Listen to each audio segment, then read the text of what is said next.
And we are live. In 3, 2, 1. Cheers. There it is. Cheers. Heyo. First sip, what do you think? Oh, this is strong. I can tell. This tastes like a High Life, but a little stronger and not as Hoppy. hoppy. It Exactly. should be not less as hoppy. Not It's as a Belgian hoppy. triple, my friend. So hopefully this should be sounding a little nicer on everyone's ears. We've upgraded the audio equipment, so we are still live in the gym. We just trained. We got a nice sweat. We got our beers, and we are joined by someone that Chris knows a lot longer than myself, Mr. Ryan. Welcome, Ryan. Reddie Bravo. How you doing, everybody? It's Ryan Lamartman. Well, that's too obvious.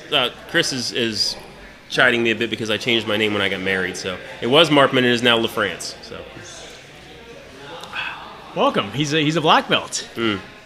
for almost is it 2 years now? It was 2.5 actually. It was a month after I got my brown belt. I So think it was January 7, 2017. So yeah, almost 3 years. there we go. So who started training first between the two of you guys? I was April 2007. I think I was August 2006, now that I think back. Because I'm trying to do the math, right? I graduated college in I think I'm October 05. So I am just about, yeah. So I'm a little bit further. Wow. Okay.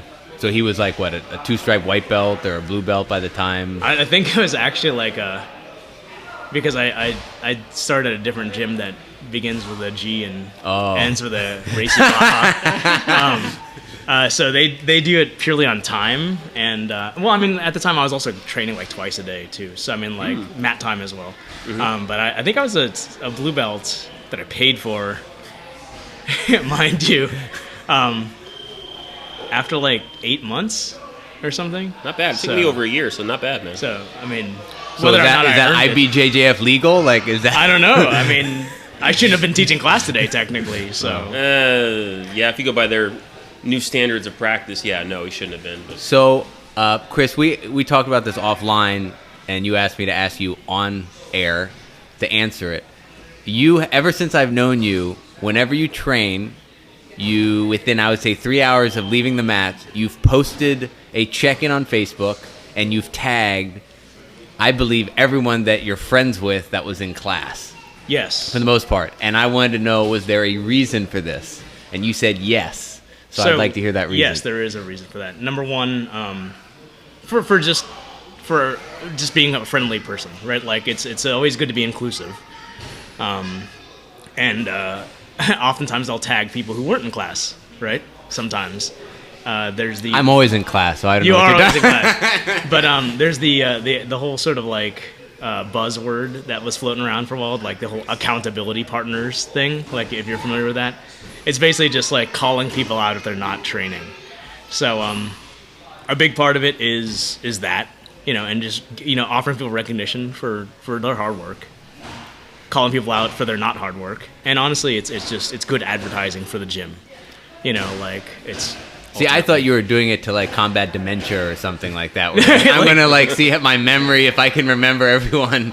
I was actually contributing to the whole having Facebook and Google both create the perfect like virtual Chris to see like if they can the algorithm. To see if they can like if like I can somehow upload my consciousness through pure experience into like the this ether. Is getting deep now. Like after like I'm trying to Black Mirror it, right? Like after I'm gone, if they can be like, all right, I can take Chris's like Google locations and his Facebook check-ins and his Yelp check-ins, if we can just create this like Chris consciousness, we can recreate, reconstruct Chris. Exactly, instead of like a 6-day Arnold Schwarzenegger like blank body. Oh, nice. Then let's do it. I'm super into that, like, because that's true immortality, right? Like,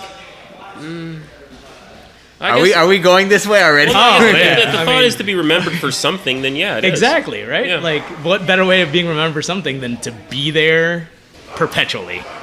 That's my goal. So, so just let's bear in mind, I haven't eaten since lunch yesterday. Why in the world would I you just do trained. such a thing? I would say that was a pretty hard class, right? Yeah. It was pretty rough, right? I'm pretty tired and pretty dehydrated, and I'm sucking down a 9%. This is going to be a good episode. This is going to be good. Yes. This So, will be the highest what- listenership ever. So we're going to go from 2 to 3. We're gonna increase by 50. Actually, I was surprised at the number of people have. Like, I think we're over 50 for the first one, which Not bad. which is crazy. How many? Over 50 for the No, we first one. didn't. Yeah. Really? Which is I think I it's listened crazy. to it.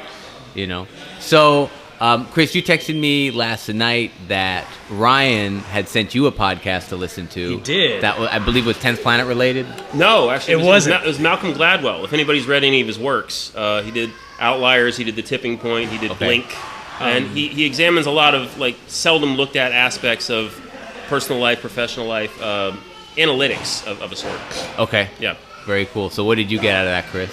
Okay, so I always have to like find the ulterior motive with Ryan, right? Like, he's like, I'm gonna send you this. It's kind of completely irrelated to anything that we're like talking about, but deep inside, it all boils down to jiu-jitsu. I know it's about jiu-jitsu somewhere. So he sent me an episode about Wilt Chamberlain. No, was it Wilt Chamberlain? He was at least partially Yeah. the inspiration for it. The example that they gave was Wilt Chamberlain, for those who don't know, is one of the most prolific scorers in the history of the NBA. He was the prototype for what a center used to be. And he actually averaged like 50 points a game in one of the early seasons of his career, which is unheard of. Guys can't even get to 30. He scored 100 in a game. He did. And, the same year he scored 100 points. And they were looking at why he did that but never did it again. And it boiled down to his free throws that he was shooting. And he was a terrible free throw shooter. And he had been convinced to change his technique. Most people, when they shoot free throws, they do it essentially like they're going to shoot a jump shot, but just nobody's standing in front of them. Well, there's been a lot of scientific evidence to support, mathematical evidence as well, to support the idea that granny style, going down between your feet and heaving it up underhanded, is actually a higher percentage, regardless of who you are, regardless of the style of game that you play, is higher percentage to shoot that way. If that's the case, why don't more people do it? And the overarching narrative is, why do people ignore really good ideas? Why can't you convince them that this way is better? So at that point, when I reached that point in the podcast, driving home, I was like, he's talking about Eddie Bravo, isn't he? I'm talking about a lot of things. But Eddie Bravo's one of them. But jiu-jitsu related, it's Eddie Bravo. And I developed my entire counter argument to that through most of the night. So that's where we're going today, partially.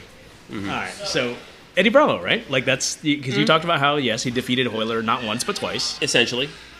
using 10th Planet Jiu-Jitsu. American Jiu-Jitsu. Essentially, Okay, yeah. but 10th Planet style, right? Like, Yeah, they have yeah. a very distinctive, flowy, I'm a good system, right? Yeah. Like, He wasn't playing one of the big things about 10th Planet style, if you ask me, is that it's not playing jiu-jitsu without the grips. It's a completely different animal as far as how you control the head, you control the arm, using gable grips, things like that, wrist control, all that sort of thing. Things that most people just ignore, because when they play without the gi, they're playing the same game, they just don't have the same grips. And So just to get the context of this, are we talking about grappling in gi or no gi or both? both actually, but it's just I would have expected that when Eddie did that, because his whole thing has been that people have said for a long time that you need to get good without the gi, you got to be good with it first. And Eddie didn't buy that for a second. And I think that any Division I wrestler who's ever been any good at submission grappling or what have you, I think stands as a good example. But that besides, I came at it, and Eddie wouldn't, because Eddie's not a sports guy, but I came at it to the respect that if you're going to get better at baseball, play baseball. Don't play cricket, don't play checkers, don't play anything. If you're going to get better at something, practice the way you play. And there's just not a lot of that being done. People say, oh, well, we'll just plug this in later. And I think there's a better way. I think there's, if you want to call it a life hack or whatever, jiu-jitsu hack, I think there's a shorter way to do it. And the shortest distance between 2 points is a straight line. So in your mind, what's jiu-jitsu? We got to first define what jiu-jitsu is. Jiu-jitsu here is we with go. the gi. So jiu-jitsu is any form of grappling wearing a gi. No. Because, judo doesn't spend a lot of time on the floor, neither does sambo. It incorporates the guard and all that sort of thing. But if you're not wearing the gi, you're not doing jiu-jitsu, bottom line. Okay. Yeah. You might be doing catch wrestling, you might be doing submission grappling, but you have to wear... It's like people have called wrestling judo without the gi. Okay. Yeah. It's mostly on the feet. You can't be on your back. That's bad. all that kind of stuff. But there's no gi grips to work with. So judo and wrestling work much the same way. So so to go with your analogy here, if you want to get good at baseball, do baseball. Mm-hmm. If you want to be the best at jiu-jitsu, what do? You do jiu-jitsu. If you want to be the best at, say, for the Abu Dhabi championship, do submission grappling. Don't do jiu-jitsu and then just take the gi off. Okay, gotcha. So obviously, I'm the pup here, so I have the least amount of grappling experience and training and all this. But the one thing I'll contribute to this is, part of our inspiration doing this podcast, Chris and I, was we listened to the Matt Burn podcast, which is with Josh and Keenan Cornelius, and one of those guys was making the point, actually it's Keenan, that one of the reasons, not the only reason, but one of the reasons a guy like Gordon Ryan is so successful in all his endeavors is because he's never trained in the gi. He's just exclusively dedicated to training no gi submission grappling. So in Keenan's terms, it's like, well, me and all these other guys at Atos, we have a no gi season, so to speak. But if you just look at pure mat hours, Gordon Ryan's like lapping them just because he's specializing in that one thing. And to take it a step further, Gordon made an interesting comment that I kind of agreed with. He kind of, I think, went on a political tangent because he kind of talks about how people don't have good work ethic in this country, and that's a side. That's a topic. I'm not gonna dive on that one. No need there. But he's basically, trolling the world, but basically, and I think he's trolling too. But he said that he would not be surprised if you see the Russia and Russian old Soviet bloc countries if they start adopting. If they start transitioning from wrestling into submission grappling, they're probably going to start dominating because it's just, as he said, they have great discipline. They train hard, and I think if they could get good training, I could see that. I don't know if they have the background in all the techniques as opposed to just being pure wrestlers. Well, to that thought, and from my observation, you're asking them to abandon not necessarily abandon wrestling, but they'd have to kind of at least shuttle it to the side a little bit. They'd have to abandon Sambo as well. That's you see true. a Russian or a former Soviet Federation athlete come out, chances are they were good at Sambo. So you're asking them to sublimate that as well. They got to push that off to the side to get better at this. And not to say that they couldn't. And yeah, it's a little bit about work ethic and all that sort of thing. But the Soviet bloc countries, China's still sort of in that vein as well. Whatever sport they decided to get good at, they got good at because that's all they did. They were supplemented by the government, and so I watched there was a documentary called Red Army, came out a few years ago, which was about the Russian hockey team, the one that lost to the Americans in 1980, and they were saying that they did hockey-related training 11 months out of the year, even when there wasn't snow on the ground, there was no ice. So. And they were against a bunch of college kids and stuff that did this, 4 months a year or something like that. So it's no big surprise that they dominated people. But there's not that system anymore. The government doesn't supplement their training and all that kind of stuff. They still give them steroids. Is there not? No, not like that. Not like it used to be. So it's not like Ivan Drago anymore? No. Okay. Not purely like that, no. Really? Mm-hmm. Okay. I just assumed it was. Well, China it is, though, right? Like China is, yeah. They go and, they'll pick out, yeah, this 4-year-old, they'd be like, you show you're good at something, that's all you do. You're going to be a gymnast, and I'm going to pay for you to get to see the Olympics when you're 11 years old. So Ryan, coming back to jiu-jitsu then, what are some of the, let's say, flaws or mistakes that most people are doing when it comes to training jiu-jitsu? From my observation, I think that there's not enough attention being paid to sort of the Bruce Lee philosophy, and as far as what works for you. There's people who don't train to their body type. Someone who's a very dear friend of mine who's not living in Orlando anymore, my buddy Tyler Weslowski, he's 6'1", 6'2", something like that, and he was trying to play like Marcelo Garcia. This is a huge mistake. Do not try to play like Marcelo Garcia if you're that big.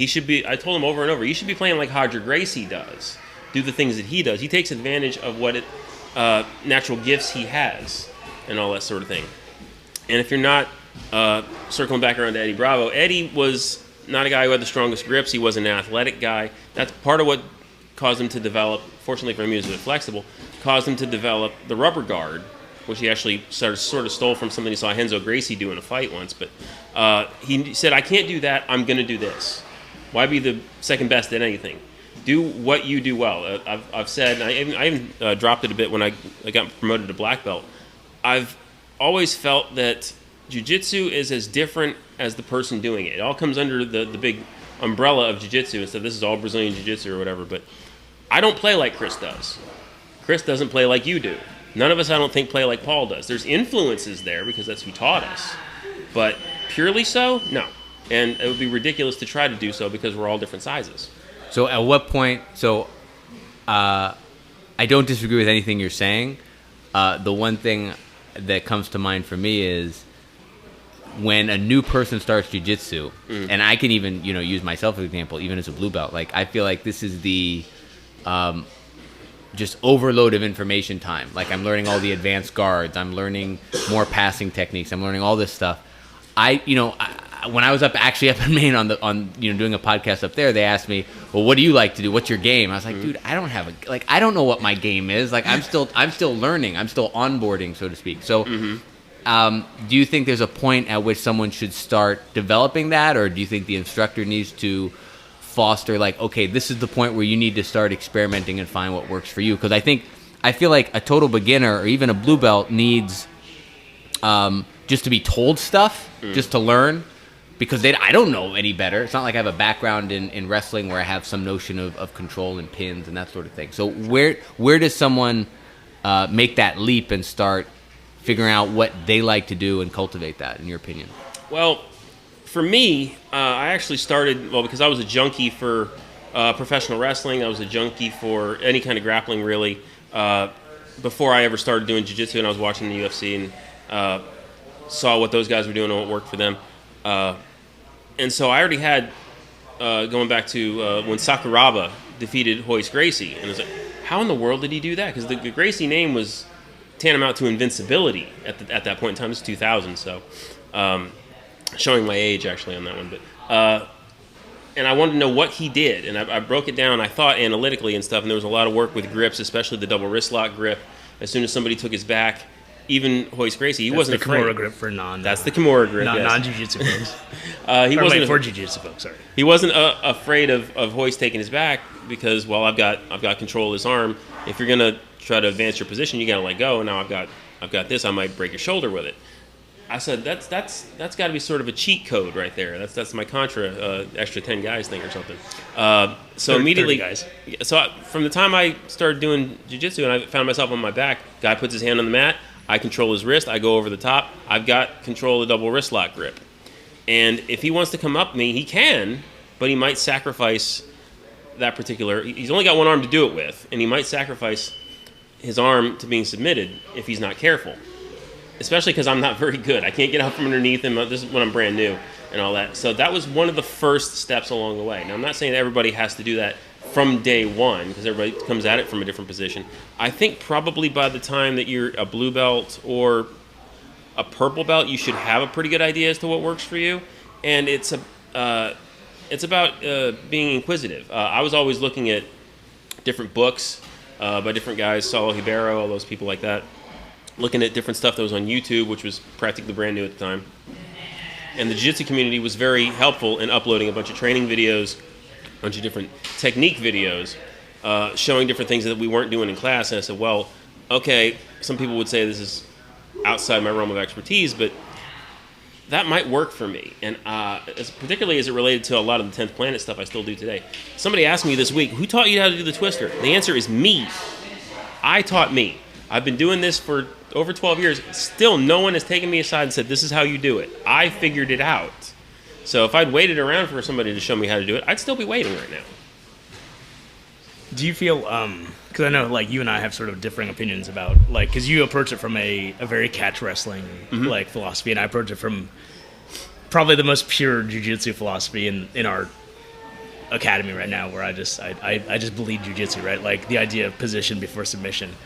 And you believe submission from anywhere. Yes, submission from any position. So how does a brand new student who doesn't have any sort of like fundamentals, and what's fundamental is arguable as well, right? Mm-hmm. I think so. How do you take a day one white or day one newbie? Let's not even get jiu-jitsu about it. Like I would call them a white belt, and start teaching them safely and repeatedly put submission from anywhere. Because like that's my biggest argument is like what you'll get good at is what you can do repeatedly safely, and those are not they're interdependent of one another, right? Like that's one thing that why leg locks are somewhat dangerous. I mean, it's arguable. I mean, I think it's becoming more. The recognition is there of like that it is dangerous, but it's trainable because people don't just rip immediately. So like, how do you teach a white belt that?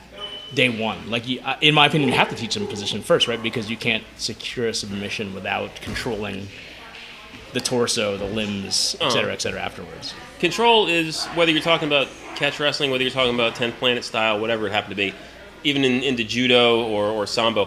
Control of your opponent is the most crucial element. You can get submissions if the guy happens to make a mistake out of a scramble or something like that, but that depends on him making a mistake. He'll do it independent of what you're trying to do.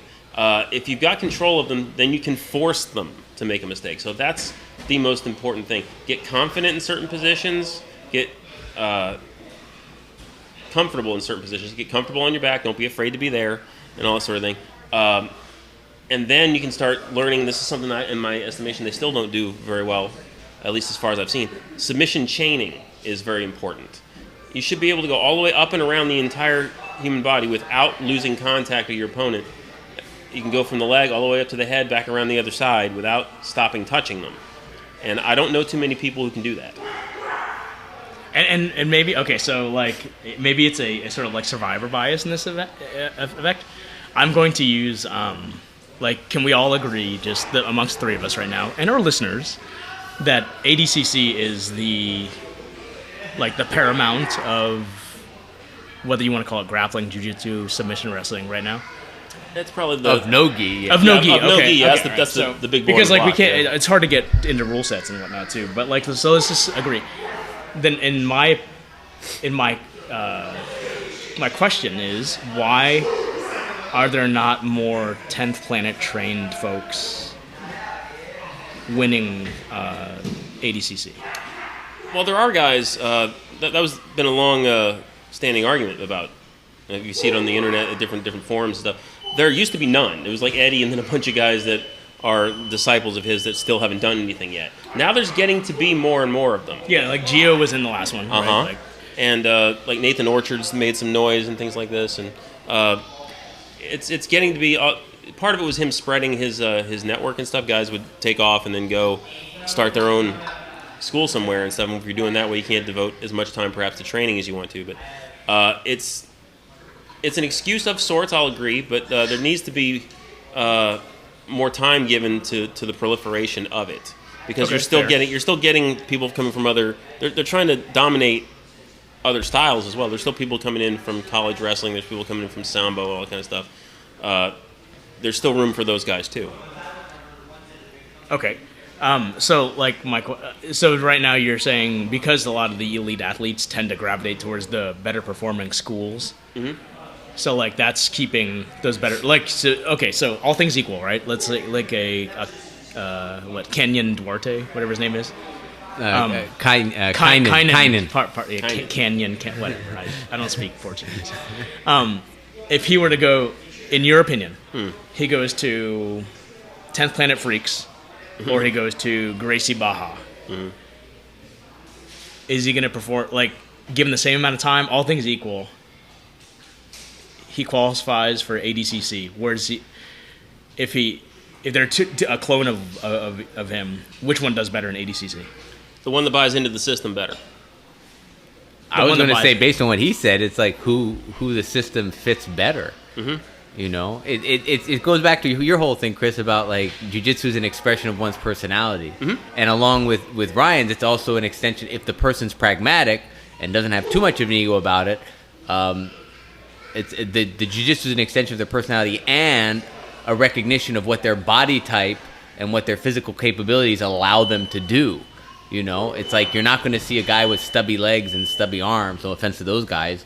Doing spider grip. Maybe there is a guy doing. I'm sure there's examples of guys doing that. I think there's few and far between. Yeah, but the point is like if you're gifted with longer arms and longer legs, there are certain techniques that are going to fit that body type a lot more. You know, so I think that's I think is the answer to that. I don't think there's any I do agree that the 10th Planet guys, because, and this goes to the whole kind of cultural thing of Jiu-Jitsu, because they're kind of counterculture to Jiu-Jitsu and kind of how it's been traditionally in terms of not training with the gi, naming all the, I think even naming all the moves, all these funky names is kind of weird for the Brazilians, because they just want, I think it's honestly, to me, in my opinion, it's a good practice because, like, isn't it the same as like calling plays in football, right? Like, well, yeah. What I think from a competition point of view right now, it's actually a competitive advantage because no one knows what the hell they're talking about if you're not a 10th Planet guy.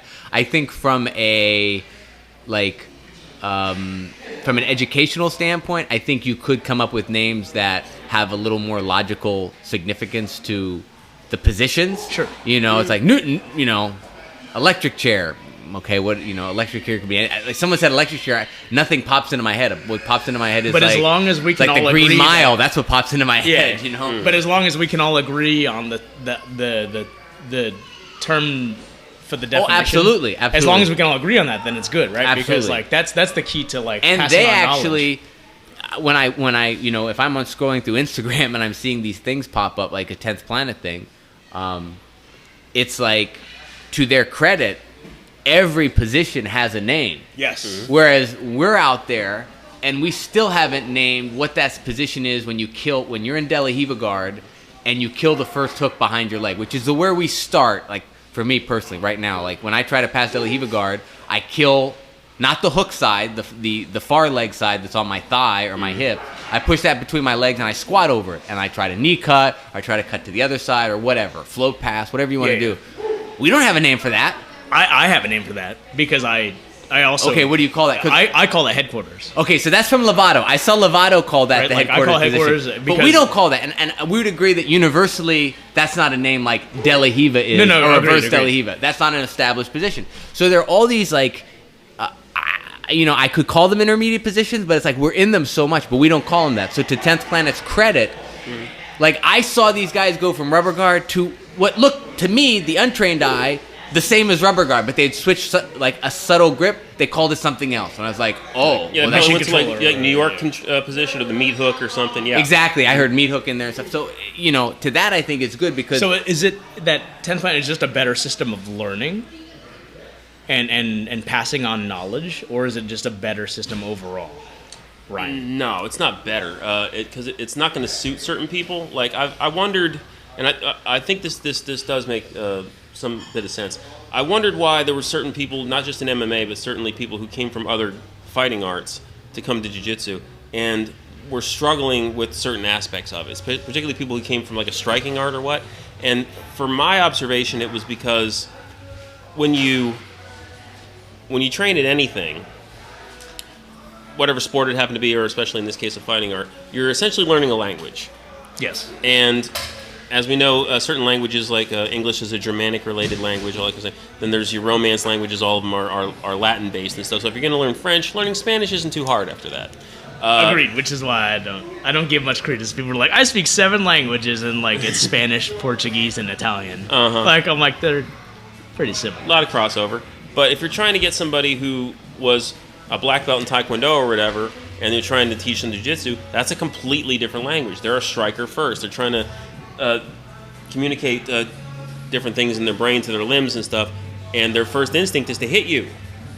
I actually experienced this problem in reverse. I trained Taekwondo for a number of months back in 1998, and I had a guy who tried to kick me in the ribs. I caught his leg, and then I went to try to just push him down and stuff, and I was going to pummel him after that. And they said, "What are you doing?" I said, "Well, I caught your leg. I'm going to push you down now." "You can't do that." "Well, I'm about to," and all that, and it didn't compute for me. Why would I not do this? This makes all the sense in the world. Well, I was learning a language and I was fumbling it badly. So if you're trying to have somebody who's already thoroughly educated in a certain language and you're taking them out of that and trying to put them into the 10th Planet system, they may struggle. They may not. But if you're teaching them from the ground up, I think you're going to have a lot more success with it. Okay. So kind of along this line, what I was thinking of is, and this is something that happened to me personally, I'd like to get your kind of input on it.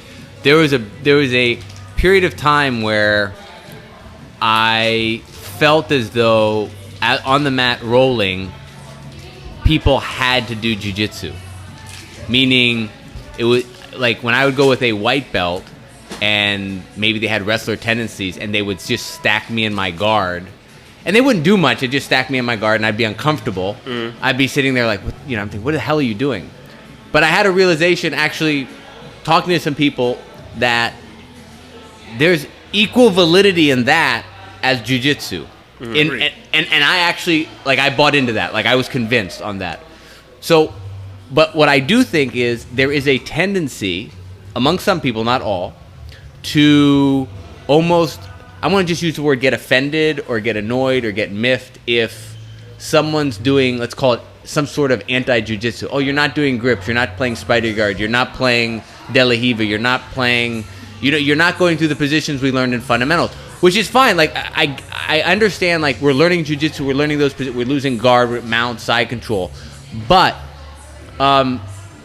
there is, I saw Roger Gracie do pressure passing where he will stack a guy. Now, he won't, it's more of a guard break, but there is technique to that, and you need to be aware of that, and you need to be able to defend against that, because if you don't, now from the art point of view, you can't defend yourself in the street against someone that's a wrestler. So where do you agree with that, to anything I'm saying, and where do you think that mentality comes from if you do? I think the mentality comes from people who either don't want to adapt or can't. Okay. Because I think that there's a lot of truth to everything that you had to say. I don't disagree with a word with it. Chris? Well, let me ask you then. All right, so we Chris, went to I'm looking at you, Chris. I'm monitoring your vital signs right now. Sorry, like, Jeez. so just going back to, I downed. You had a protein bar, so maybe there's some 1/3 solid of a Gatorade power bar here, and just so I can get my like in like hypoglycemia. Like they're gonna like have to. He's burning lean calories. Yeah, folks. they're having to shoot just pure sugar into my system to get my glycogen levels up. So my thought is though, right? Like, I trained. We discussed this in our first podcast. We're on episode 3. What is jiu-jitsu or grappling? We'll just use grappling interchangeably, but with jiu-jitsu right now. I just say jiu-jitsu because it's what I'm doing. But like the goal is to learn how to defend myself and to fight, right? And like I tend to agree with, and just to name drop Danaher, right? Like I read, it's the biggest influence on me since my day one jiu-jitsu days was Mastering Jiu-Jitsu. It says written by like Renzo Gracie, but it's actually, I believe it's ghostwritten by John Danaher. But like the page that sticks out in my head that I still apply to my game this day, and I always have in the back of my head, is the hierarchy of positions. And to me, like that's tantamount to grappling. Oh, and just Ryan is not impressed with that. Ryan just does this amazing jerking off motion at me regarding the hierarchy of positions. So, like, I always try to keep that in the back of my head because, in Danaher's or Renzo's opinion, right, like that's necessary with MMA in mind to lend a person the advantage to strike and submit. Agree or disagree? To some extent. It's one of the biggest problems I see developing and started when I started seeing people doing like the Berimbolo and things like this, or people doing like deep half guard, all this kind of stuff. Most people, oddly enough, Ryan Hall has not encountered a problem with this yet. I suspect he will someday, but not just yet. If you're going into a position that does not translate into fighting in the street or does not translate into being able to do so in MMA, I don't know why you're doing it. Just because this was a self-defense art first. There's a sport aspect to it, but this is self-defense art first. And actually, bearing into that thought process, yeah, there's a hierarchy of positions as far as control is concerned or what, but that doesn't mean, and what gets ignored a lot of times is the fact that, like, okay, if somebody has my back, jiu-jitsu logic says I got to stack him up back, or you can put all my weight on him and stuff like that, and keep him from grabbing my neck, blah, blah, blah, whatever. And that my primary job is to escape. I said, screw that crap. Depending on how good the guy's control is, I might try to do that. But my first thought is to slide down, hook my elbow into your knee, grab your toes, and just crank the crap out of that thing. So my question is, though, you think you've got me? No, you don't.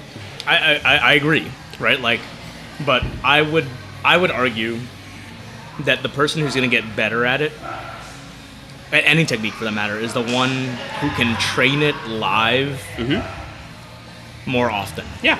And oftentimes, moves like that are predicated on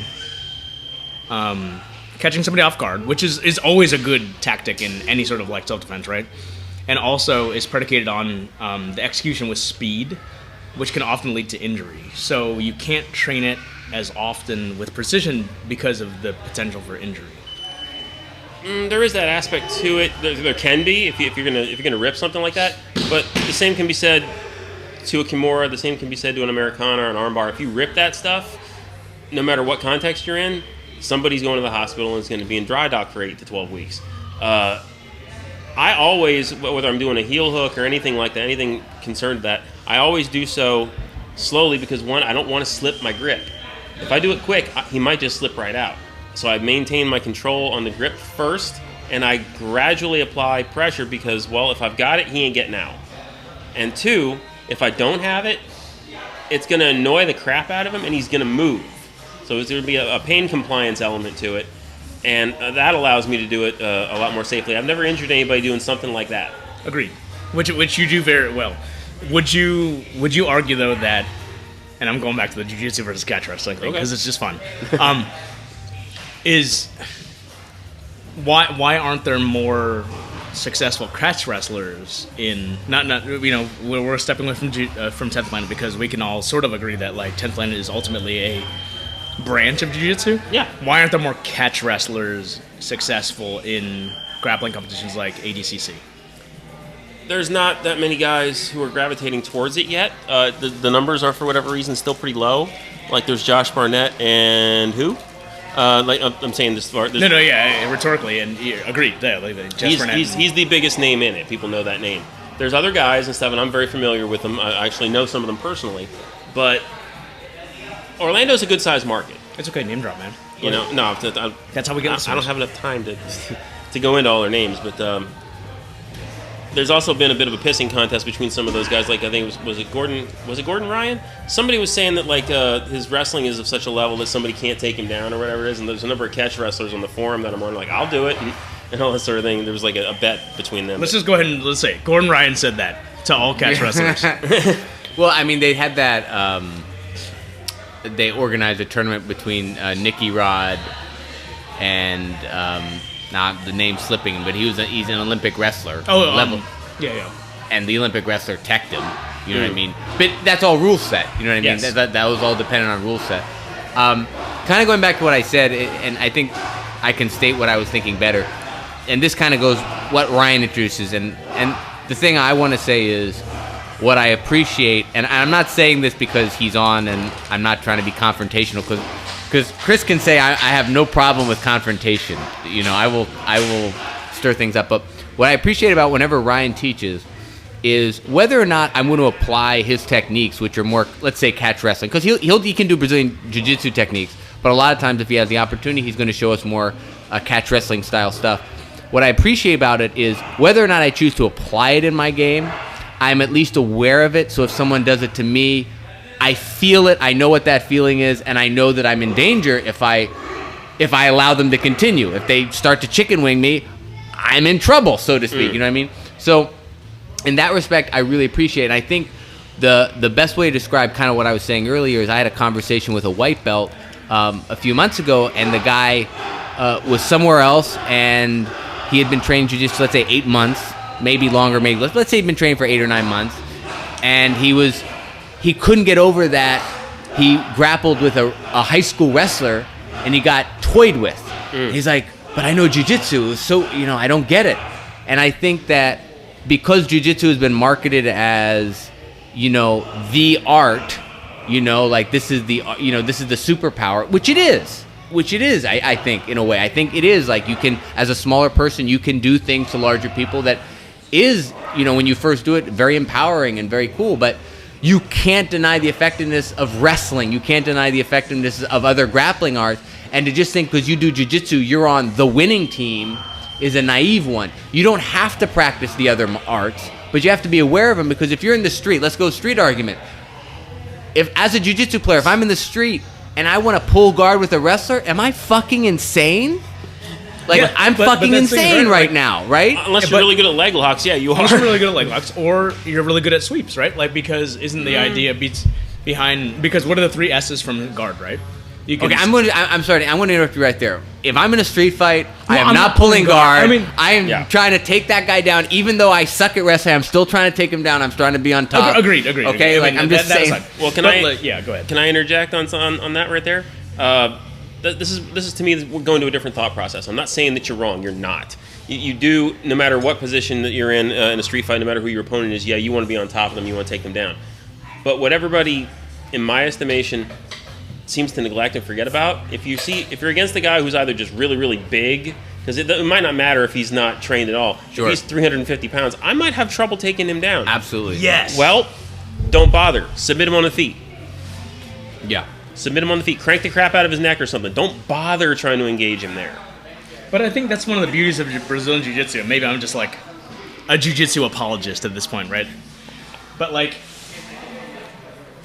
maybe I'm buying too much into the mythology of Jiu-Jitsu and the idea that like it's predicated on the idea of you being the weaker, less athletic opponent. So you're going to have to work off your back. And that Jiu-Jitsu, due to the hierarchy positions, gives you a roadmap to work your way out of that terrible position. Mm-hmm. That's how I approach it. Well, against an untrained opponent, yes, it does. The problem started to arise, like a bit of background. I didn't believe it. When I got introduced to what Jiu-Jitsu was, and a buddy of mine said, "Do you know who Royce Gracie is?" And never heard of him and all that. What? And You had never heard I of was Royce 18 Gracie? years old. I'd never heard of Royce Gracie. And this is showing you how long ago this was. Went to Blockbuster, rented the videotapes of the Ultimate Fighting Championship. We watched them. Like, he can't be. Which one did you watch first? I think it was UFC 2. I want to Was say. it 2? Oh, Yeah. that's a good one. That's the greatest performance ever of Royce Gracie. 4 guys he beat. Yeah. Exactly. 4 men in a single night. Mm-hmm. And progressed all the way up and through. And I was like, then went back to UFC 1. How did he beat Ken Shamrock? Yeah, he beat Ken Shamrock. All right.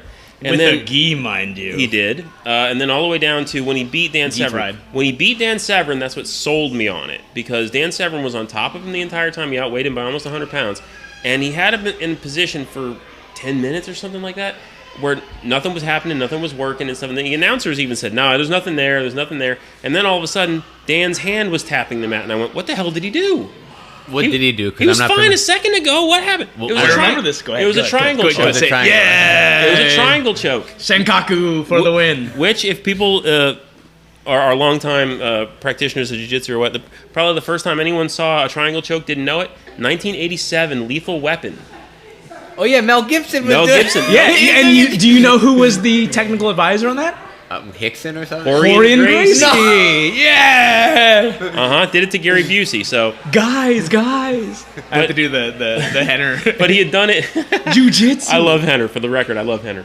One of the best salesmen. But he was just close to having it and didn't have it, so nothing was happening. When he finally cinched it up whether he wanted it, Severn was screwed and he tapped the mat. And I said, I got to figure out what he did. But when wrestlers started learning jiu-jitsu and Muay Thai guys started learning jiu-jitsu, or at least learning how to sprawl, and we're not being taken down so easy anymore, that forced, or it should have forced, an active evolution of the sport.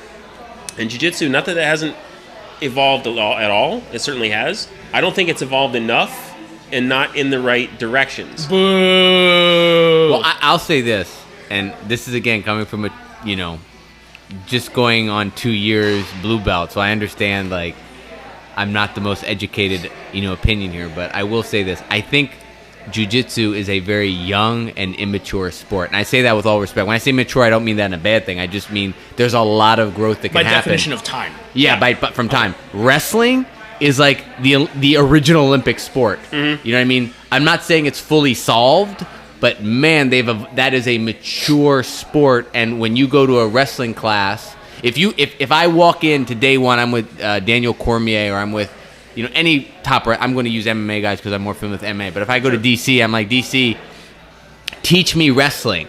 He's going to know. You start with this, then you go to this, then you go to this. I could go into 5 different gyms right now, and I'm confident in jiu-jitsu gyms, mind you, and they'll start me 5 different ways. Mm-hmm. I'm confident with that. That we haven't figured out how to teach jiu-jitsu, and it hasn't matured yet, And it might not even. Because there's so many possibilities within jiu-jitsu. Whereas ultimately, wrestling is control the guy and put him on his back.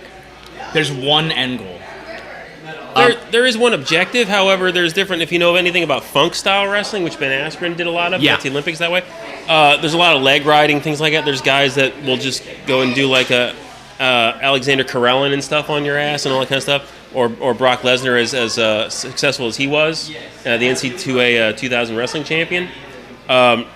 When they had a private match just in an empty arena, Kurt Angle schooled his ass. So, and wait, Kurt Angle schooled Brock Lesnar. Oh, yeah, this is professional wrestling lore. This is wait, like, no one denies it. Is this for real? Yeah, oh, absolutely. In real wrestling? So I was a big Attitude Era guy. I'll admit I'm intrigued by AEW now. I don't know if you've been following that. Really. Not really. Okay. So anyway, but back in the day, they're like for the worker. They are. But back in the day, I was a big Kurt Angle fan, and I do remember that was that big thing because those were the two amateur wrestlers. Right, Olympic champion. Were they in the same weight class? No, Brock was juiced to the gills at 260 or something. But that was the thing. But again, to me, I chalk that up to Kurt Angle's an Olympic wrestler who won a gold medal. Yep. Brock Lesnar's an NCAA stud. There's a difference from NCAA and there are levels to this, right? That's the only thing I took away. Rule sets altogether. A little bit, yeah. Okay. No, I'm talking about just it's the difference between freestyle and folk style, and yes, there are some differences in the rules. Okay. But it's a difference in technique and the number of hours that have been put in. Kurt knew that he could not even attempt to muscle with Brock. That's a fool's gambit. It's stupid. He's given up 70 pounds. I mean, come on. Wait, so this is a closed-door match? Yeah, they were just in an empty ring, yeah. And this is... And the locker room was like surrounding them and watching and probably placing bets for all we probably were. Under what rule set? Amateur wrestling, I would guess. I don't know what the No, rules I'm sure there weren't any points. Who's going to call points? This is not on video? No. Oh, they can't call points how do and we stuff, even... Come on. Because if Brock wanted to deny it, he could. Okay. And Kurt Angle schooled him. Yeah. Does Brock deny this? No. He doesn't deny it. Mm-mm. No, I mean, I think from my understanding, again, listening to different recountings of the stories from different people. And when I say different people, this is all secondhand, like just listening to podcasts or listening to an interview here and there. It's not like I directly spoke to someone. It was basically that, yes, Brock was an athletic freak, but Kurt Angle, it kind of almost like Marcelo Garcia, I think would be a good jiu-jitsu analogy. It's like Marcelo Garcia, compared to a lot of the guys he goes with, is not the most physically imposing guy. Kurt Angle's probably more physically imposing, especially then. Absolutely. But in terms of disparity, that's like, Marcelo going with a guy who's 6'3", 6'4", 230, 240. Which he did do. Marcelo, which he did do. Rico Rodriguez. Yeah, exactly. Good example. Yeah. So it's sort of that sort of thing, And I'll agree with that. But there's... For a long time, because I used to be of the same opinion that jiu-jitsu was just the be-all, end-all thing when I first got... Because I was a wrestling guy before I got into jiu-jitsu. And when I found out about jiu-jitsu, I said, well, that trumps wrestling. End of story. He killed it dead and all this. And it took a long time before I started seeing the value in other things that other arts do. Judo does throws better than we do. We're sister arts, but they do throws better than we do. Absolutely. Wrestling does takedowns better than we do. Yeah. Sambo and catch they wrestling. work harder than us, probably, on average. Maybe so, there's a lot of laying on your side with your head propped on your elbow in jiu-jitsu. Yeah, you don't see that in jiu-jitsu. and that's the thing. It's like, so the thing about my perspective on this is I look at it, I compare it to my other athletic endeavors when I was younger. And I keep bringing this up, which is odd because I never thought I would. But it's like I played tennis my whole life. That was my thing, and I got to a pretty high level with that. So when I look at jiu-jitsu, he was a black belt. It's like, what were you? Yeah. Probably like purple or something. So the thing I find is,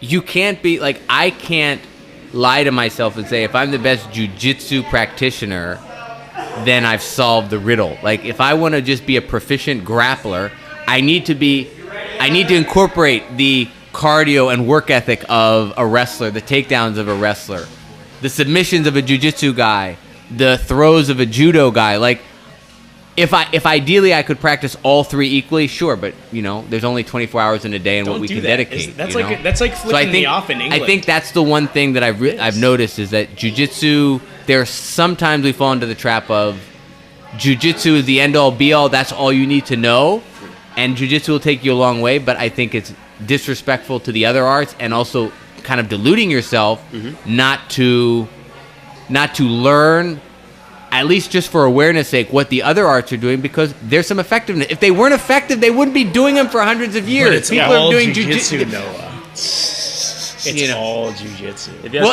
if that's the case, if we broaden the sphere of jiu-jitsu to all of that, then sure, then it's everything. Yes. Then we should have wrestling class. Yep.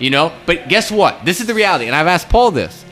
If we had a wrestling class here, you might have good attendance for a month, but it's going to drop off. You know why? Because wrestling classes are fuck ton harder than jiu-jitsu classes. Is that so? Pressure makes a diamond. Is it, though, that that's the style of teaching that's just been successful? Or is it that the idea that... But, okay, so, like, it's hard to disagree that, like, the way wrestling drills and the system of teaching is good, right? But the style of teaching, I would say, makes it harder than it needs to be. Okay, so we've got a person uniquely qualified. My training partner in crime, Victor, is here, and Victor is a wrestler. He's one of the few here that has a wrestling background that I know of that trains. And you've been chomping at the bit to make a comment. So just speak into the mic and hallucinate us. Please. Well, I can tell you for once that monthly attendance point is very valid. I mean, I can tell you as far as like when you're in practice, the first week, even preseason, the first week of that is full. So we have this little tiny wrestling room full of people. And then 2 weeks in, you got the 10 guys. So we have the varsity guys. So what's the drop-off? Like, the drop-off is 50%? No, more than that. Because you start with a bunch of people who are just curious, the people who know what it is because of UFC or whatever it is, whatever you want to call it, and then the people who really want to start, So the drop-off is huge. So you end up with a empty wrestling room halfway through the season. Is that because, okay, so, like, we can agree. I agree that Ryan, like, pressure makes a diamond, right? Like, that drilling in hard work makes a better wrestler. Drilling in hard work makes a better anything. 100%. I 100% agree, right? But, like, I would argue that as athletics improves, and you're beginning to see it now in, like, MMA, and I'd like to ask Paul about this, too, because I'd like to pick his brain about it at some point. Like, if you talk to him 12, 13, 14 years ago, and you watch the way they trained then, and the way they drill then versus the way MMA fighters drill and train now, I would guarantee you that it's much more smart training and less hard training. Mm-hmm. And I feel as though wrestling is so entrenched in terms of, like, culture, that, like, they work much harder than they should. And I would argue that, given, like, let's eliminate all, like, if we can keep the amount of the technique knowledge that's available in wrestling, but update it with modern training methods, that you would have a smaller attrition rate, so less people would drop out, more athletes would stay in, and you would have a overall better wrestling. So let me. Maybe there are too many variables in there that are, like, idealized situations, but go ahead. So let me respond first with some of that. I can't really remember in which year I heard this, but it's a very common theme that a high school wrestler gets away with things with athleticism and being very strong. I have a friend of mine. Everybody does in every sport. But more so in wrestling. In jiu-jitsu, you can get away with not being as athletic because the technique is a lot more intricate. Whereas a good athlete, this guy, the guy I'm thinking about, go ahead, call him out. I'm not. We'll fight him if he doesn't. If he's got a problem with it, we'll fight him. He's a good friend. He's a good friend. But he's a linebacker in the football team. He was such an athletic beast. He was so good, and he had a double leg takedown, a pinning combination. It's like a very basic half Nelson pinning combination, and like So Sean Shirk. I get up from referee's position, which is kind of the wrestling turtle. And he would maul our fourth-year varsity guys just because he was so athletic. And the reason why is because he Big, always... strong, fast. Big, strong, fast. And the reason why is because he was just so go, so athletic, so fast, so explosive that you can get away with that. Obviously, at the higher levels in college wrestling, stuff like that, things like that stop working, obviously. But at a certain level, you can get away with just being very explosive, very athletic. And it's because when it comes to scrambling, when it comes to forcing somebody to the floor to pin him or to just score points, is very useful to have that pop, that aggressiveness and that explosiveness versus doing a correct De La Riva sweep. You need to have, you can, obviously, explosiveness and aggressiveness, all that stuff help if you're going to sweep somebody in a jiu-jitsu class, but having a good technique does more for you than having aggressiveness when you're doing like a De La Riva or an X-Car sweep, things like that. So that's kind of my point. The other thing I want to say is, and this is kind of a question that's just popped in my head. In jiu-jitsu, like most of the people in this gym I would call recreational grapplers. Yes. Are there any recreational wrestlers? Because he just described in high school, right? It's like the people that are training on the high school team not only are competitive, they actually won their spot. They had to compete to actually get the chance or have the opportunity to train with the varsity. And same with JV. It just seems like historically, I'm going to say, that wrestling has not been... No one just goes, oh, I'm going to go down to Tracy's, wrestling academy and work on my collar ties, Tuesdays and Thursdays. Whereas here in jiu-jitsu, it's like you can show up twice, 2 or 3 times a week. It's a different... Culturally, it's different, Like, all the wrestlers are used to, like, competing just for the chance to train. And that's, I think, a big difference between wrestlers. When you see a wrestler come on the mat, it's like you immediately realize they're a wrestler, I would like to clarify that I like jiu-jitsu more than wrestling. I'm sorry, Coach Pat, if you're listening to this. But I'm just saying, He's probably not. That sheds light on something that has troubled me for a long time. There's an aspect of wrestling that carried over into the professional ranks, and if anybody knows about it, I apologize for telling you something you already know, but there's an active, at least there used to be, I don't know so much anymore, but there was an active attempt to make sure people don't do it.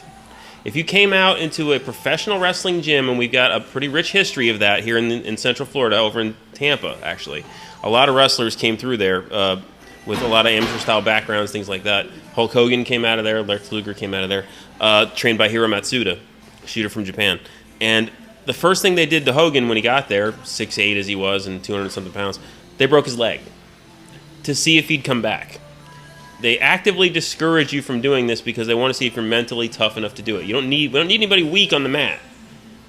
And I've always been a little discouraged about the fact, to some degree, that jiu-jitsu doesn't do that. I know it's a business and you got to take as many people indoors as you can to get as much money in the bank and all that kind of stuff. But it's not about commercial. Well, actually, I think, you want killers on the mat, man. I see that very clearly, though, because I think if you look at the histories of the two things, professional wrestling was, with, again, all respect, it was a carny thing. You know what I mean? It was something that we all know that the outcomes are predetermined. There's a lot of athleticism. Now we know. Yeah, these days, back in the carny. But back in the days, that was all kayfabe. You know what I mean? That was all like the idea was actually the origins of it. And you can correct me if I'm wrong, Ryan. But to my understanding, the origins were they were doing shoot fights in the circus, and then they had this bright idea of like, well, why are we fighting each other each night for real? Let's actually work the fight.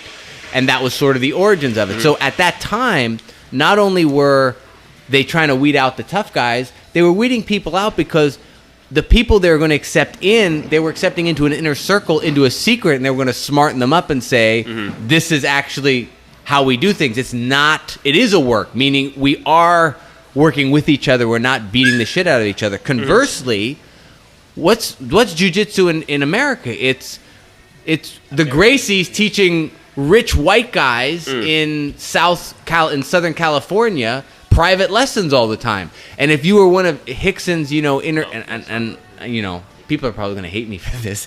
Thankfully, we don't have that many listeners. But the point is, it's like, that, right? That was the thing. Are you saying there's a certain amount of elitism in jiu-jitsu? No, but it was private lessons for the upper class. And I know this history a little less, but I feel like there was some, and you might know this, or anybody might. It existed in Brazil too. That's what I'm saying.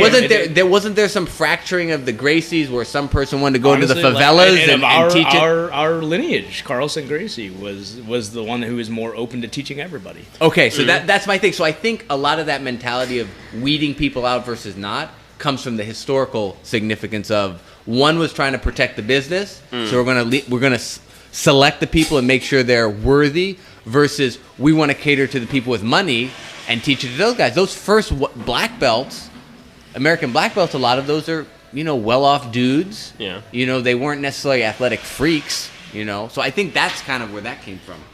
But do you guys agree?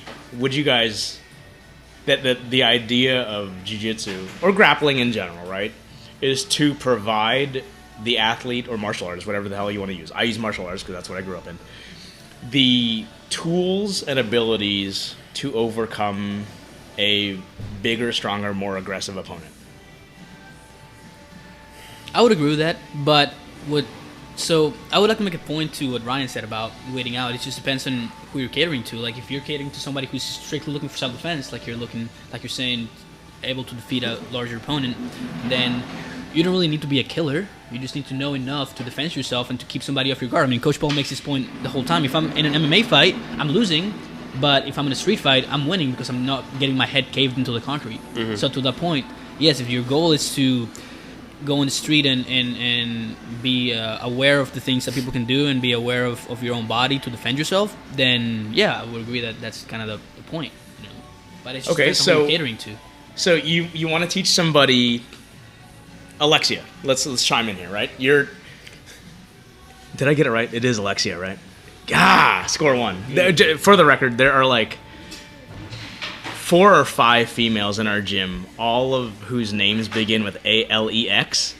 And this is true. This is 100% true. Someone's called Daphne around here. I will confuse them every single time. So I will call Alexia Alexa or Alexa Alexia. I'm referring to my little Amazon box sometimes. We have 2 Alexias and 1... No, you've already fucked it up. We have 2 Alexas and 1 Alexia. Exactly. See, you've already fucked it up. Oh, and then there's an Alexi, too. And yeah, but we call her Lexi. Lexi, correct. Right, so either way. So, why do you train? Get in there. Are you 21? You can have a beer. She is 21, actually, so she can... So you're going to have to get close to the mic for people to hear you. Why do you train? And we need because we're all, for the record, I mean, like, we're all males here, right? We all have some sort of athletic or martial arts experience. So we're in it to kind of fight, right? You're probably the slightest female in our entire gym. Oh, yeah. And how long have you been training?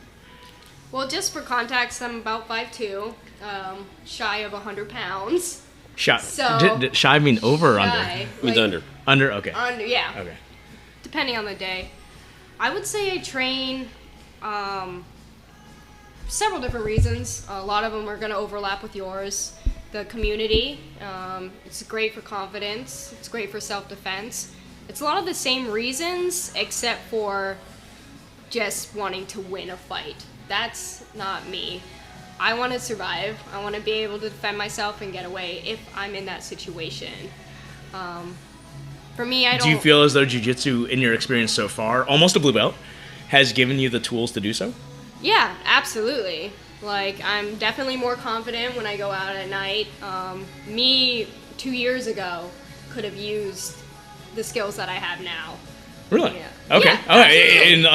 Yeah, Actual empirical. I'm fresh cool. out of college, I was, going out and, you see these things happen.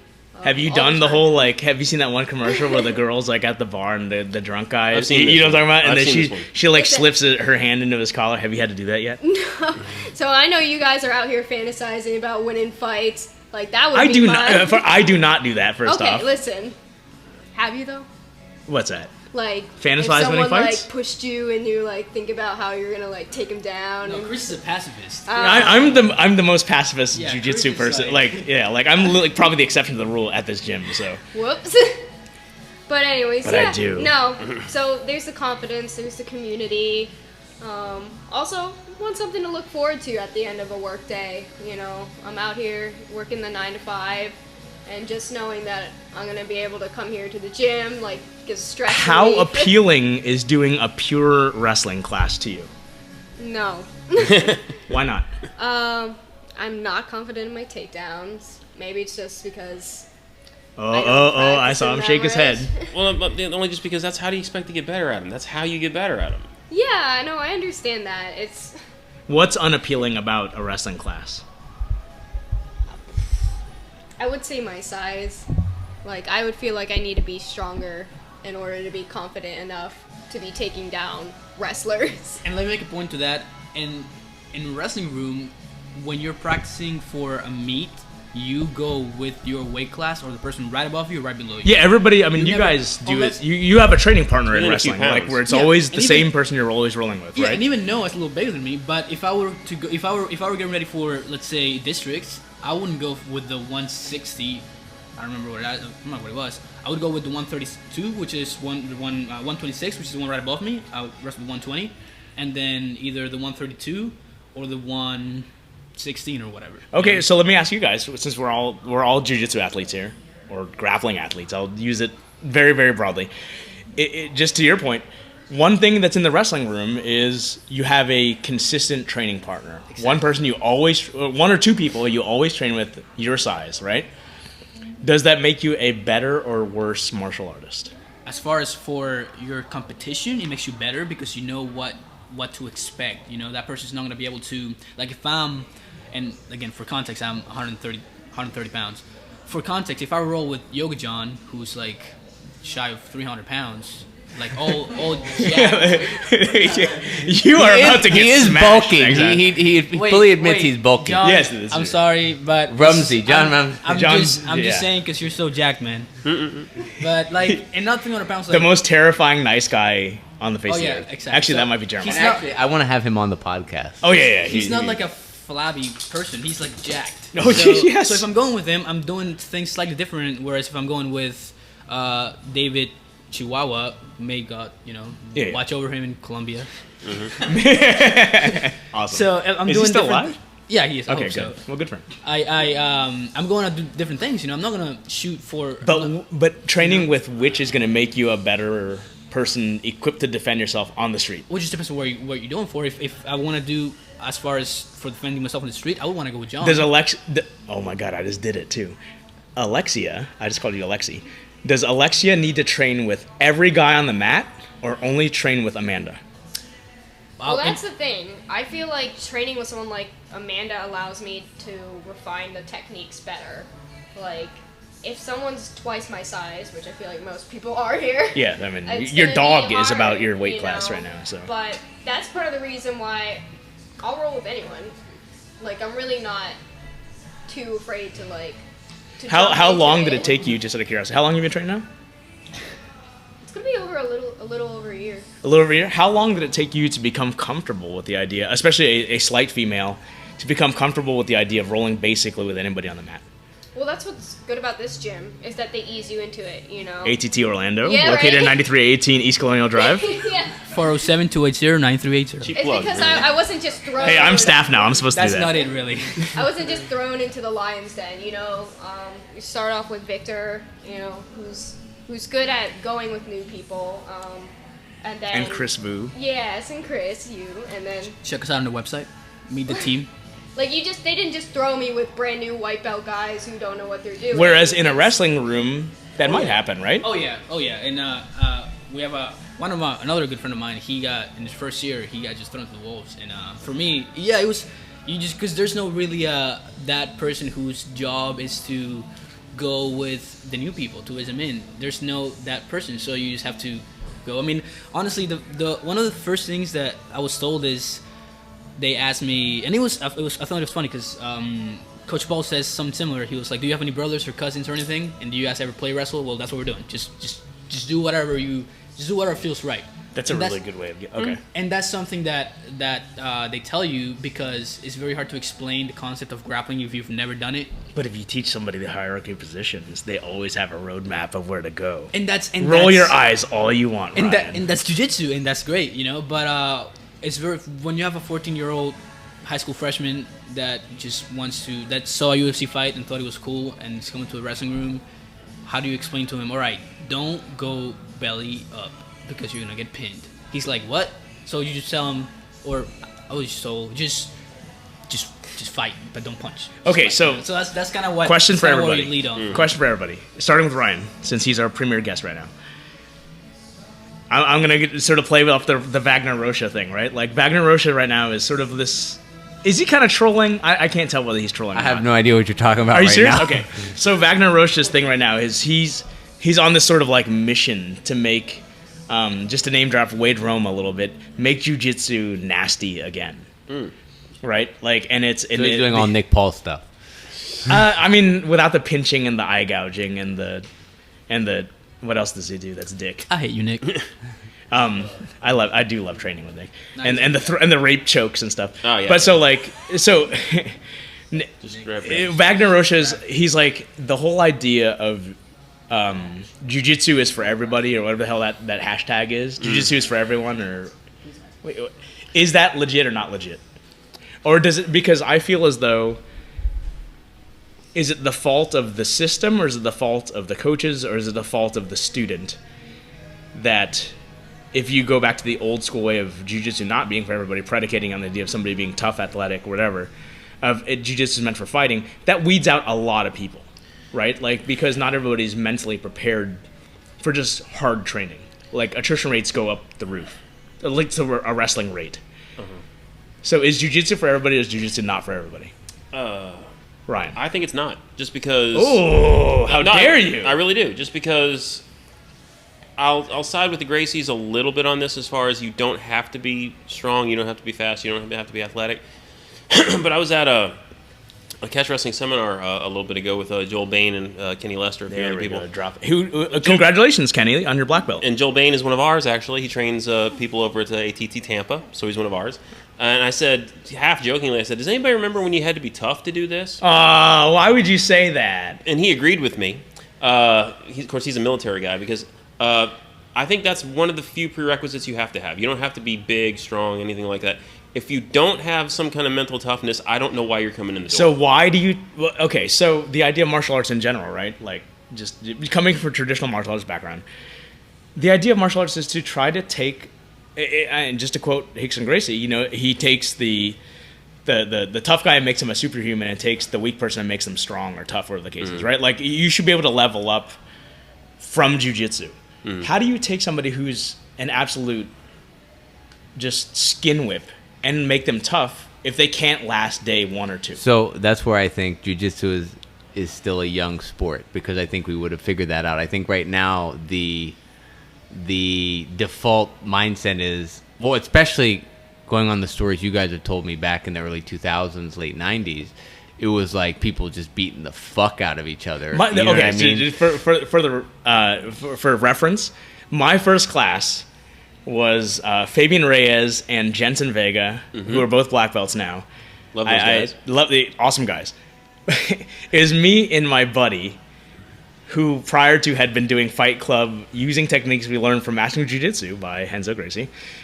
We joined the gym. And the first technique we learned, not anything else. We ran around in a circle for fucking 15 minutes, whatever the hell they do at Gracie Baja. And then, sorry, I'm sorry.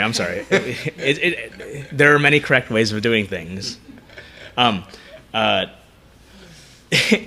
first technique we learned without anything, no prior training, was a cartwheel guard pass. A cartwheel guard pass. Is that the best way to retain a student?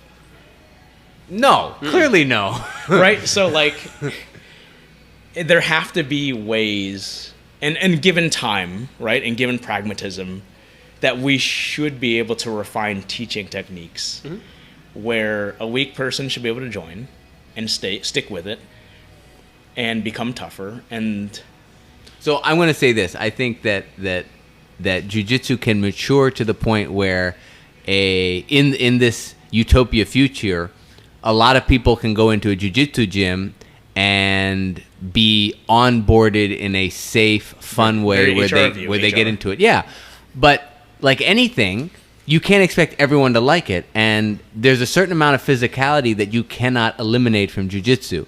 So you can't.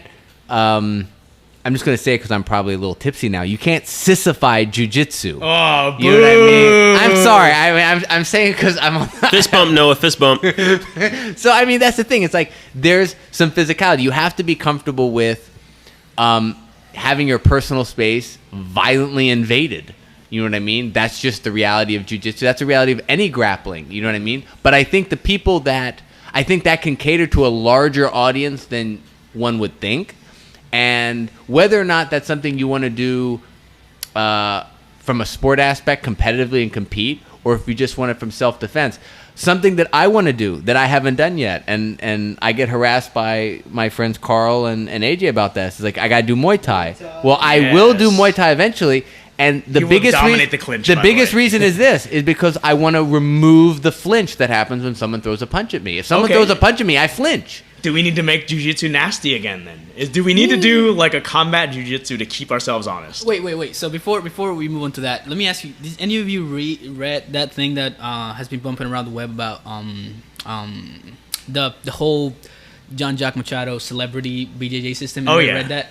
But Ryan and I have very strong opinions. I did not read it, but that goes to your point. Like, is that cool? Like, I don't know because I didn't read it. But so can you just explain real quick what that is? Because I'm not familiar with it. Please elaborate. I didn't really read it. Because I was just scrolling through Facebook. But it said basically, and what I imagine it is I think it was Hegan or was it Jean-Jacques who gave it? I'm not sure, but it said Ashton Kutcher got promoted to brown belt, and he's under this program that one of the Machados has that is specifically for people who have camera obligations, so they can't just be like beat up or anything. So you can't really have cauliflower ear if you're an actor, you know. So he has this system. I'm not sure what it entails. A system to avoid cauliflower ear? Not cauliflower ear specifically, but to avoid things that may just ruin your camera obligations. Then it's the obligation. It's the onus on the practitioner to get headgear.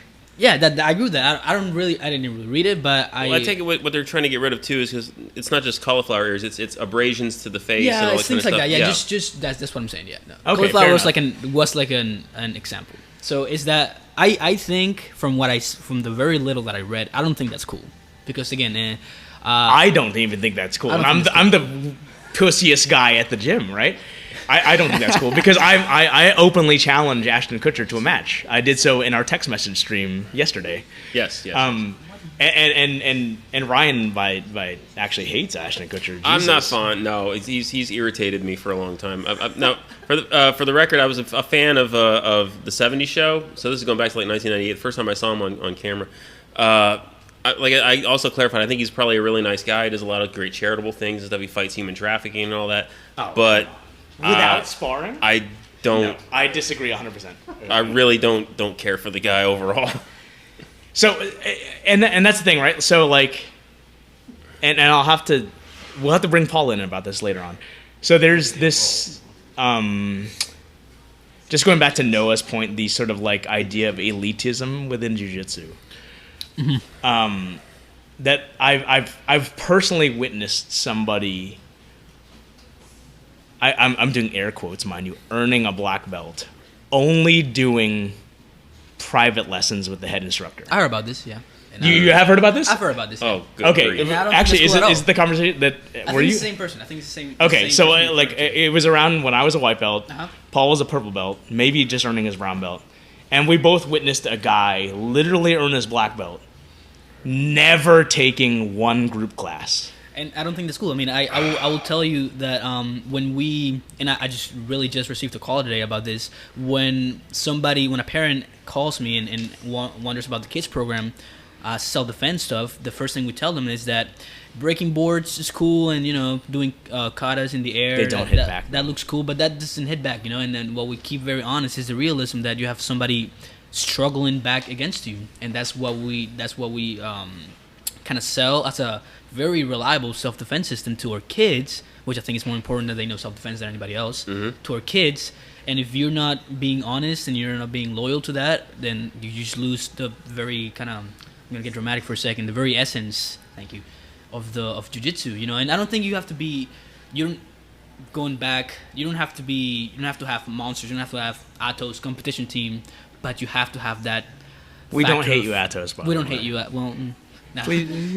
That was Victor who said that, not Chris. I'm just kidding. But you do have to have that aspect of physicality to it. Otherwise, it's just a lie. Otherwise, it just turns into you're just doing forms in the air, and that's useless. You know? And that's the thing, right? Like, because I feel as though right now, and just going back to the whole catch wrestling, like sort of pay your dues sort of thing, there's a certain amount of like survivor bias that's involved, right? Like just the toughest survive. I would argue that given better coaching methods, given better training methods, that you can bring anybody to a high level of jiu-jitsu or grappling. It's just a big part of it is sort of like eliminating the traditional, you just got to learn to tough it out sort of like training. But don't you agree with what Ryan said about you have to have, it doesn't matter because mental toughness is not about physical toughness, and that doesn't depend on size, but don't you agree with the fact that you have to have certain amount of fortitude in your mind to endure, because you have to endure being mounted, being in side control, having a shoulder on your face, and that's something that I feel like a lot of people... That's not inherent, but I feel as though that's learned. That's not... Yeah, like you have to come to grips with being in uncomfortable positions, and over time, as you get better, you won't be in those positions as much. But I mean, like, what? How can you learn jiu-jitsu? Here's my thing. I honestly can't understand how you can protect someone from being mounted and having your opponent's sternum smashing your face for 3 minutes before, waiting for time to expire. Like, that's, they talk about jiu-jitsu humbling people. And the funny thing is, for me, like, I've never... I don't know if it was with my upbringing or this or that. Like, I've been very, I think, consider myself very lucky. So it's like none of this stuff seemed like, you get to learn how to overcome adversity. Like, people use all these weird, and for me personally, I call them weird. They might be very meaningful to other people, but to me, jiu-jitsu is just, it's a martial art. It's a skill. It can be a sport. It's an athletic endeavor. It's not this.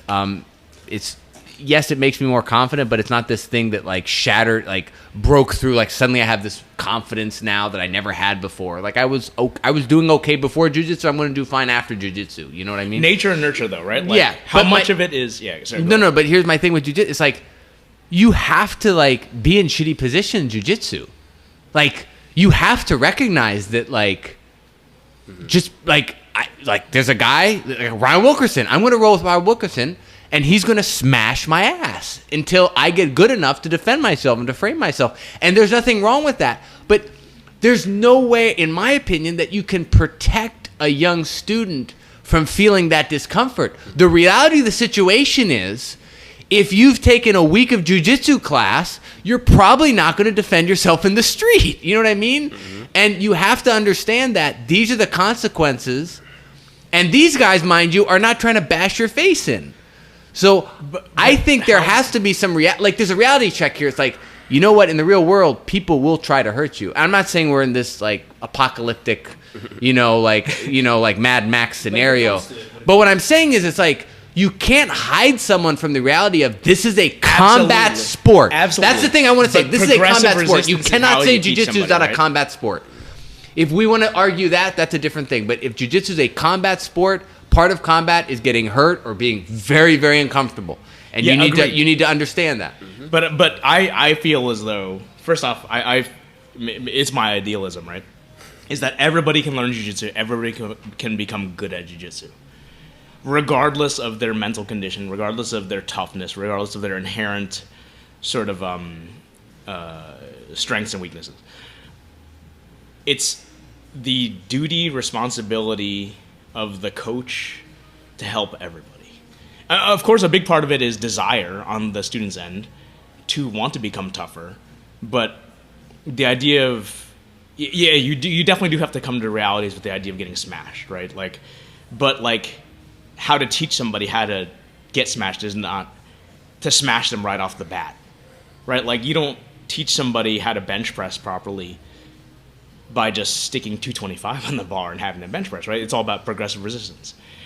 You have to learn the technique first and then add resistance to it and drill it before you can become good at it, right? Like, as with all positions, whether it's escapes, submissions, transitions. And you can't do that by making somebody uncomfortable right off the bat. You have to ease everybody into it. Okay, so I disagree with you on that. You really? I disagree with you on that. I disagree with you on Yes. that because Elaborate. So one issue is the safeness of training partners. Okay. Okay. If a training partner's a dick and bullying, that's a totally different story. So let's just agree here that we're differentiating between a mat bully and someone that's just superior and on top and inside control on a new person, okay? In terms of my jiu-jitsu progression, and I think this is the logical thing that's going to happen to most people, until we come up with a better way to introduce jiu-jitsu to completely new students. What was the position I was in 95% of the time when I was a white belt? Side control bottom. Yes. Okay? What was the first thing I got good at doing in jiu-jitsu? Getting my frames. What was the next thing I got good at? Getting the frame onto the bicep. Then they would go to position 1. So position 1 for you guys would be Head and arm, right? No, it would be not reverse judo. Judo. Yeah. So we call it. So in our gym we call it side control 1. People call it 100 pounds. Right? Yeah. Yeah, it's Kesikatami. Kesikatami. You're in Kesikatami. Okay. So then I went into that position. This was like a month in, and I went to pause. Like, okay, I was getting my frames, but then they went to this. Now what do I do? And then he showed me how do you get out of that. So for me, what was great about that is it focused my jiu-jitsu to one single problem. I was in the same problem every day, side control bottom. I would slowly progress through getting better at that, and then I got, as we say, side control 1 Kesikatami, and then it was like, oh, now I could escape. That's how I learned. So, like, you get confronted. It's almost like when I learned Spanish. It was like, what was the thing I got good at when I learned Spanish for the first time? And I learned Spanish, in my 20s, not when I was young. It was, how do I say my name? How old I am? What did I do before? What am I doing now? Because that was the thing everyone asked me. When you introduce yourself, like, what's my name? This is what I do. This is where I came from. That's what I got doing about. If I had to explain what did I dream about last night, I had no fucking idea how to explain that in Spanish. But you get good at what you're confronted with frequently. Okay, and so how do you get good at, for example, and not to disparage catch wrestling or whatever it is. Yeah. How do you get good at submission from everywhere? Safely and for the non-tough person coming off the street. So for Alexia, who's 100 So pounds. me personally, I would say. How do you get good at that? So without again, a proper this is the 2 years of experience talking, and in another 2 years I might completely change my opinion.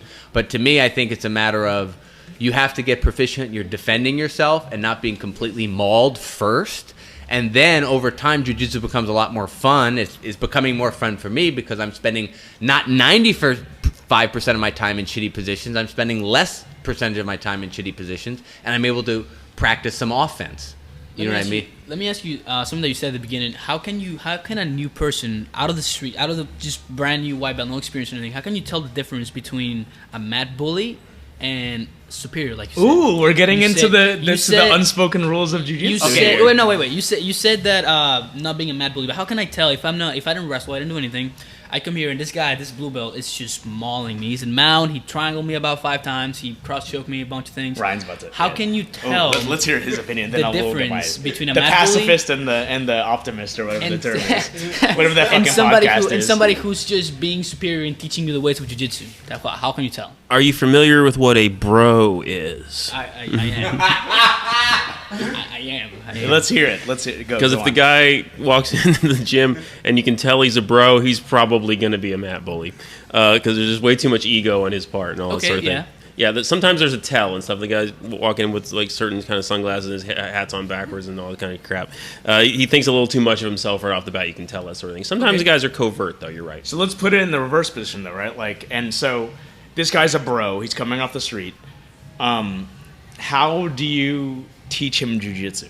Like how do you You who don't. do you stick with them first? You don't. You stick him with me. And how do you onboard him properly? No, you not destroy his ego. You waterboard him properly. Well, Alexia just said a really good point. You use the humbling characteristic of jiu-jitsu. You know, you can right. Okay, so do because that person is not. You make him cry for his mother. Or do you? Yeah. Or do you? Yes, you do. If he doesn't let go of that ego, he's not going to make it very far. Right. Agreed. 100%. Right. Like, and that's a big part of like the toughening if he's process. Like, oh, I got smashed. I thought I was so strong. You know, I go. You know, I've gone with new white belts. I've gone with the bros that come in. I don't know. Somehow I end up with them. And you know, I'm this. That's how does that happen? It's Instructor Jamie. It's Shots fired, Jamie. Like, is that who was teaching class? I know it was. No comment. No comment. I respect all my instructors, but I'm a higher rank. I could say that. So Jamie, I'm calling you out right now. Sticking poor Alexia with the new bro. Come on, man. well, that's the thing. Go on. You know, they're brand new, and I've only been training a year, but still, that's significant when you're going with absolutely. Yeah. someone brand new, and they see me, and I've heard the comments. They'll sit down with me. It's the third class. They'll look at me. They'll be like, "I'll go easy on you. Don't worry." And I'm like, "Okay, I was gonna let you work, but now you're not." But Okay, it's that kind of thing. so this is the question. Now we gotta. And Now- I, Well, I, now I we're think getting in there, right? talk. That was just before we roll. There's, we roll, and then after, when they're all out of breath and their face is all red and they're sweating all over me, and I'm just like, I just sit there, and they say, "Wow, you're stronger than you look." Wow, and I'm like, I'm not. Thank you. But I just sit there and look at them. I give them the fist bump. I give them the respect that they didn't give to me in the beginning. I had to earn their respect before every roll. It doesn't, even if I have more stripes, even if they're brand new, just because of how I look, they automatically think, "Oh, this is gonna be fun. I'm gonna ragdoll her. Like, I took 2 classes. I know how to get her back." And then they end up not doing that. I watch UFC. So that right? So that is, I'm happy to provide, like, knocking them down a little bit with their ego. So like that's that's fucking awesome. That's awesome, but exactly, I and that's think the ideal, fucking right? awesome. Because like that's truly the Exactly. weaker, stronger, or the weaker. So, less there's like, 2 ways to go about it. You can get smashed by, a brown belt or a higher belt, or you can just pair them with a 100-pound little Asian girl. Okay, so so how do you onboard somebody, right? Like, how do you because ultimately we run a business, right? And there's Ryan's way, which is what? Well, I've struggled with that for a long time. I've talked about it with Jim Andrews quite a bit because I don't believe in coddling people, but because it is, I don't. However, I know that you got to keep the doors open and the lights on, so you can't Absolutely. That's why Chris exclude is- everybody. So I don't know where the sweet spot is. I honestly don't. So let's. I've been dying to ask this for the last 20 minutes, but I haven't had a chance to because this is like the question. I think anytime we have a female in this conversation, we have to bring it up because it's so important. How, from a male perspective? So I'm going to start with let's have the males answer, and then we'll have Alexia educate us properly on this. Let's start with lowest belt male first. It's like Oops, sorry. males rolling with females. What is lowest? Who's the lowest belt male? That would be me. Okay, well, your perspective first. That would be me. That would be me. What's the mindset? What's appropriate? Is there a change in mindset at all? Because this is something that is talked about. Okay. Me personally, I don't change the way I roll. Regardless of size, regardless of ability. I roll. Now, I will say this. Heather thanks you, by the No, way. no. But there's something to this. When I roll, most of the time, I don't roll in class with a competition mindset. I roll because I'm trying to practice a technique. Mm-hmm. Okay? So if we've been working on 50-50 escapes. Before that, we're working on lasso guard. Lasso guard is something I can funnel into a little more easily than a 50-50. So regardless if I'm rolling with a female or a male, regardless of the size differential, whether they're male or female, I'm probably going to try and work lasso guard. There are some days where I'm high energy and I feel like just going. Those are the pojada days, as we say. And I'll usually save those for a randori if we have a randori. So when I roll with a female, I don't really change the way I roll. But I will say this. Do you scale it back strength-wise and intensity-wise? I never try to muscle anything, but I try not to muscle anything with anybody. You know what I mean? I'm not trying to muscle. Like, to me, I think you're the exception to the rule. Muscling a move with anybody. Now, obviously, if I'm going with a guy that's bigger than me, most of my movements are going to involve more muscling because they're just stronger. Just to match energy, right? Yeah, kind of thing. But I'm not trying to. I'm trying to use technique. I'm not trying to. Oh, I can. I can just grab. I can move your hand physically. There's no jiu-jitsu leverage here. I'm just using brute strength to move body part. I'm not trying to do that. But I will say this. In my mind, and this is where whether it's politically incorrect or not, it's like in a way, sometimes I might feel I'm damned if I do, damned if I don't. Like, if I roll light with a female, I'll get criticized for why are you rolling light with a female. If I'm rolling hard with a female, I'll get why are you bullying a female. So I'd much rather just go, I'm going to roll with you the same way I roll with anyone else, and if that comes across as bullying, I'd rather be criticized for that. So that's been my approach to things. And like I said, we're interested when Alexia actually chimes in on this. Yeah. And Victor, you're next. Because actually, Victor's the pro here. Victor is an assistant coach at the gym, and he gets to roll with everybody, females and males included. Well, as far as my side of things, I really look on who am I going with, and what's the skill level, and what's the intensity level, and what's the goal of that person. So when I go with Michelle, mom Michelle, I know her goal is not to become ADCC champ. I know her goal is to come in here and then have a good time, have a good workout in, and learn some cool stuff. Also, Mom Michelle to go on a street fight, not very high. So I match the intensity that she gives me, and I go into the positions that I understand that she's comfortable with. So that's because that's how I do with the new people, and that's how I do with most my peers that are underneath me in skill level and experience. I just try to match what they're doing and trying to put myself in the positions that they're comfortable with. I don't let them just choke me and ragdoll me. I kind of show some defense, but at the end of the day, I try to work on my defense skills. For example, when I roll with Amanda, she always try to go and do a loop choke or a bow and arrow. So my main focus is to defend those things and move and see how she moves, and then depending on how she moves, then I will give something back after that. Because I think that, in my personal opinion, I think that gives her a little more work, so how somebody would react without exploding too much and potentially getting an injury.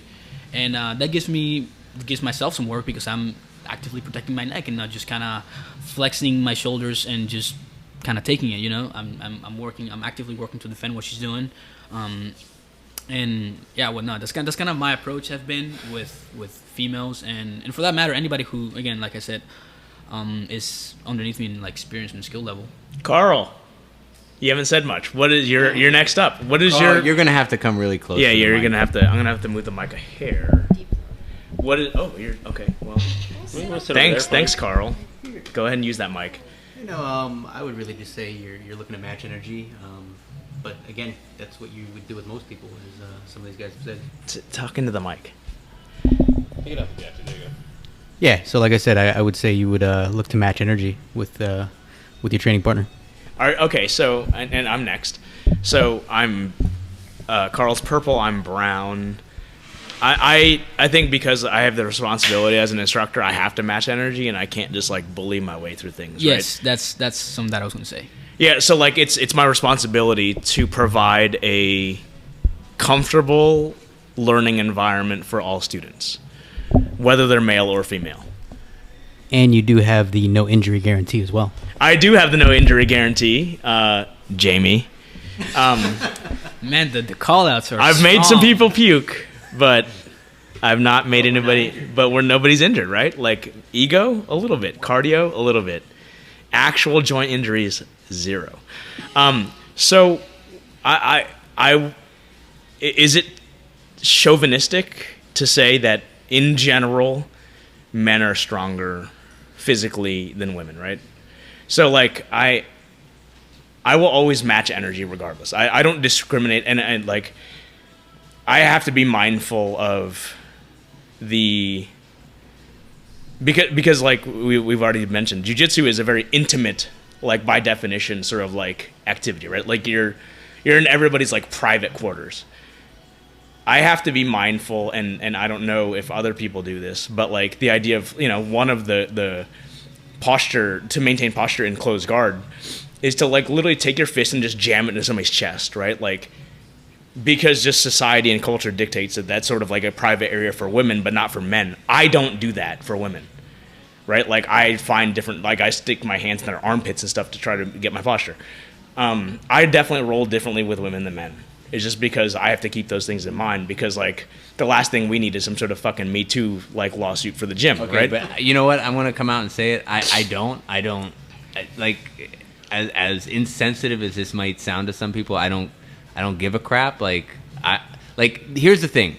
I look at it from the perspective of how I would want to be treated, and not if I want to be treated as a woman. Just be treated as a person that has less experience than someone going with someone else. Like, but I think no. But here's the thing. Here's the thing. It's like I don't want to. I don't like. Nothing frustrates me personally more than when I feel when a higher belt mounts me and then they roll the closed guard. That's just. I feel like I'm like, look, you're better than me. I accept that. Let me try and work out of this. Don't let up on me. Like, the reality of the situation is there's a disparity in level. Me as a student, I want to close that gap. That's how my mentality is. So Agreed. I don't like that. So that's why I don't like, I'm trying to, people talk about like, oh, guys don't want to, guys have an ego about tapping women. I have an ego tapping to anybody. It's not men or women. Yeah, it's like, I don't want to lose, But, if someone has me, I want to tap. So I'm going to go with anyone regardless. So from an intensity point of view, obviously, that to me is etiquette, where it's like there's some people that are flowy. There's some people that, have that wrestling mentality and they go hard. That I get that. But in terms of, do I change the way I roll based on someone? Do I avoid certain areas? Absolutely not. Like, I went with Rakaya, and I love Rakaya, and she would be the first one. We talked about this. I went with Rakaya. She was a blue belt at the time. I was just started. She still is a blue belt. Yeah, she mounted me, and her chest was in my face the entire time, and I was like, "Wow, this is jiu-jitsu." Like, but that's the onus is on her, right? Like, well, but it's not your responsibility to move your face away from her breast because she's putting it there. Why is it such a big deal? Like, I'm not trying to cop a feel. I'm not trying to motorboat her. No, like, I'm like, you know what I mean? Like, we're rolling, right? No, and she's actually kicking my ass. And that's the understanding, right? Because like, I think a big part of it is. And maybe I'm speaking out of turn. I'm not a woman, right? Like, I'm speaking from a male's perspective of a woman's. I'm trying to place myself in their shoes.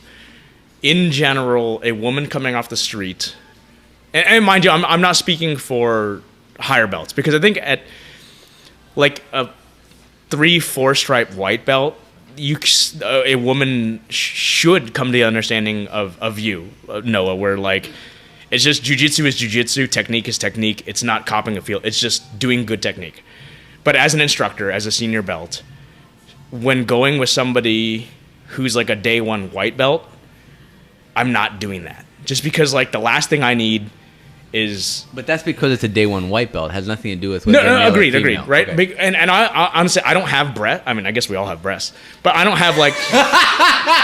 but like... I have nipples, Chris. Could you milk me? But like, I don't have like mammary glands. I can't speak for whether or not it's more sensitive on me than on Alexia, on Rokai, right? So like, I just know like, I can't get... I prefer not to get kicked in the nuts.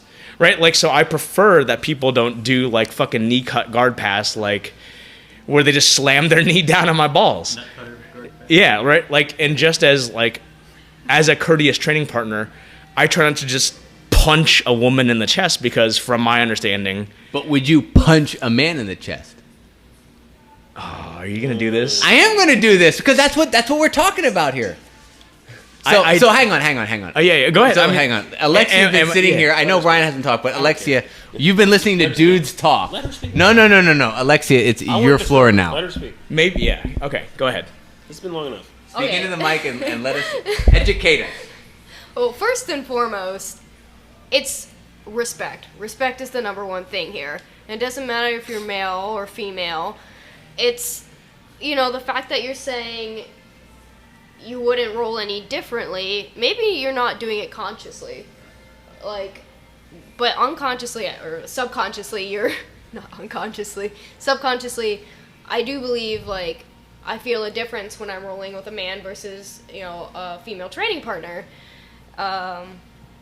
because when you have breasts, and yes, it hurts when they get punched. Which is why I'm not going to do that, right? Like that's a dick move, pushed, right? But that doesn't stop me from, say, like, doing the knee shield on, like, Amanda or any other, but you're just being more conscious of it. And that's not degrading. That's not saying, oh, I'm going easier on you, I'm not going to do XYZ frame on you because of that. That's just being respectful. Right. And that's from my perspective, too. Like, there's a reason why, and this is Chris Vu, not anybody else.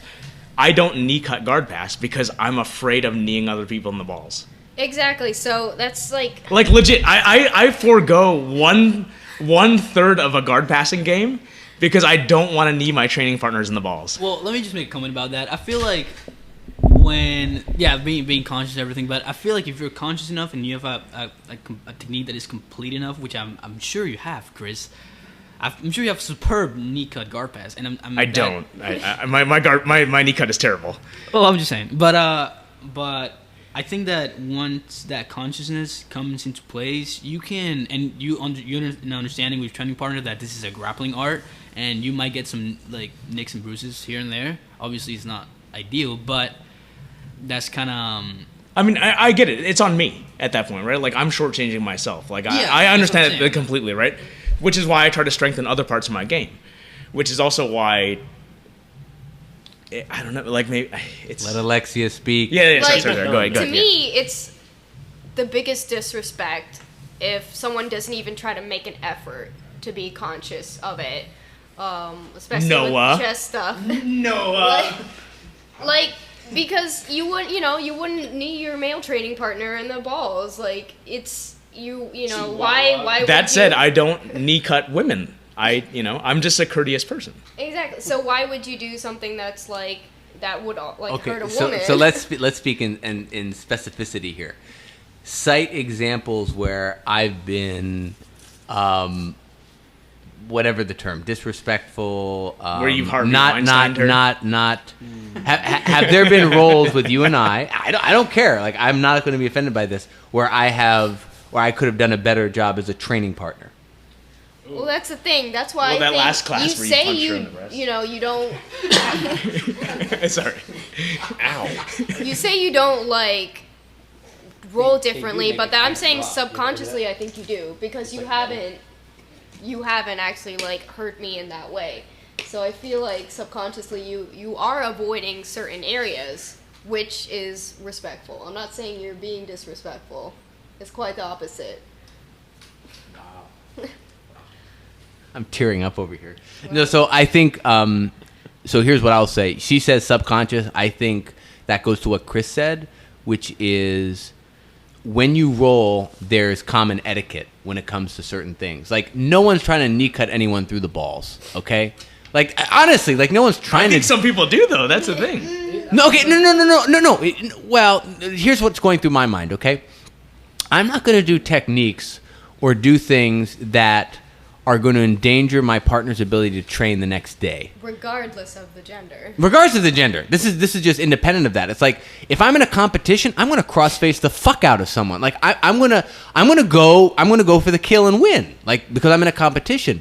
But if I rolled like that every day, number one, no one would want to roll with me because I'm going to come off as a dick.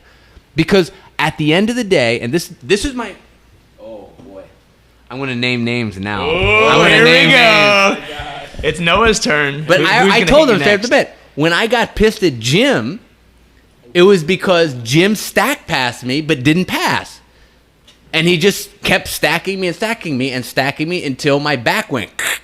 And I was like, now granted, it wasn't a serious thing. I was affected by it by a week. I never missed training. I love Jim. Jim's an awesome guy, okay? And I went up to him the very next day. He's like, dude, one day I'm going to get you for that.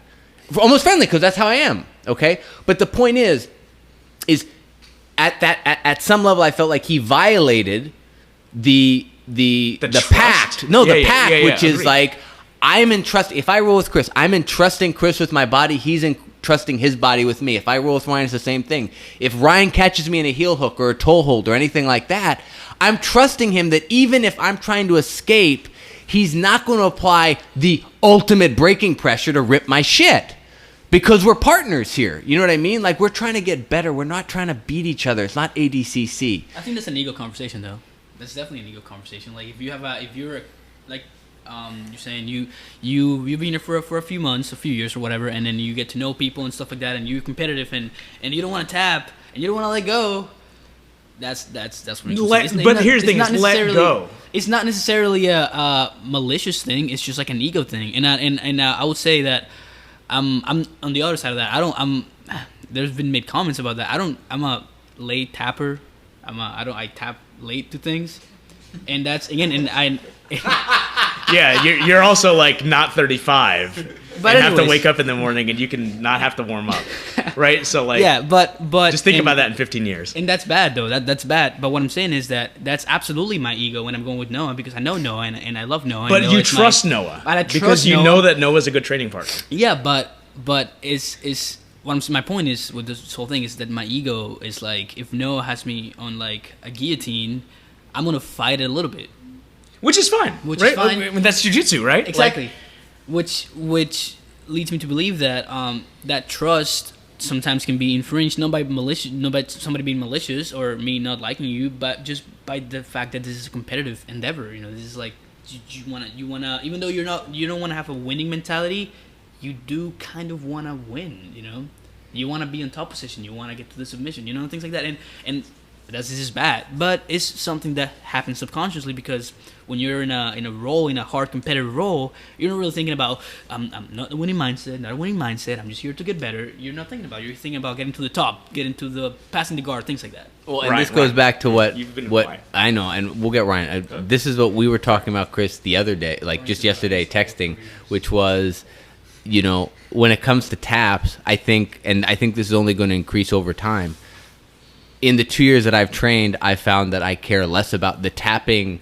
Is whether I'm tapping the person or they're tapping me, it's less significant. The more I train, the less significant it is, because I've realized that anytime that someone taps me, I'm immediately thinking in my head, I'm justifying it from an ego point of view. Like, well, I was practicing this. Like, I wasn't doing my quote A game, whatever that is. I don't even know what my A game is, but I wasn't like on the mats trying to do ADCC trials, right? So it's like, well, they tapped me because I was experimenting.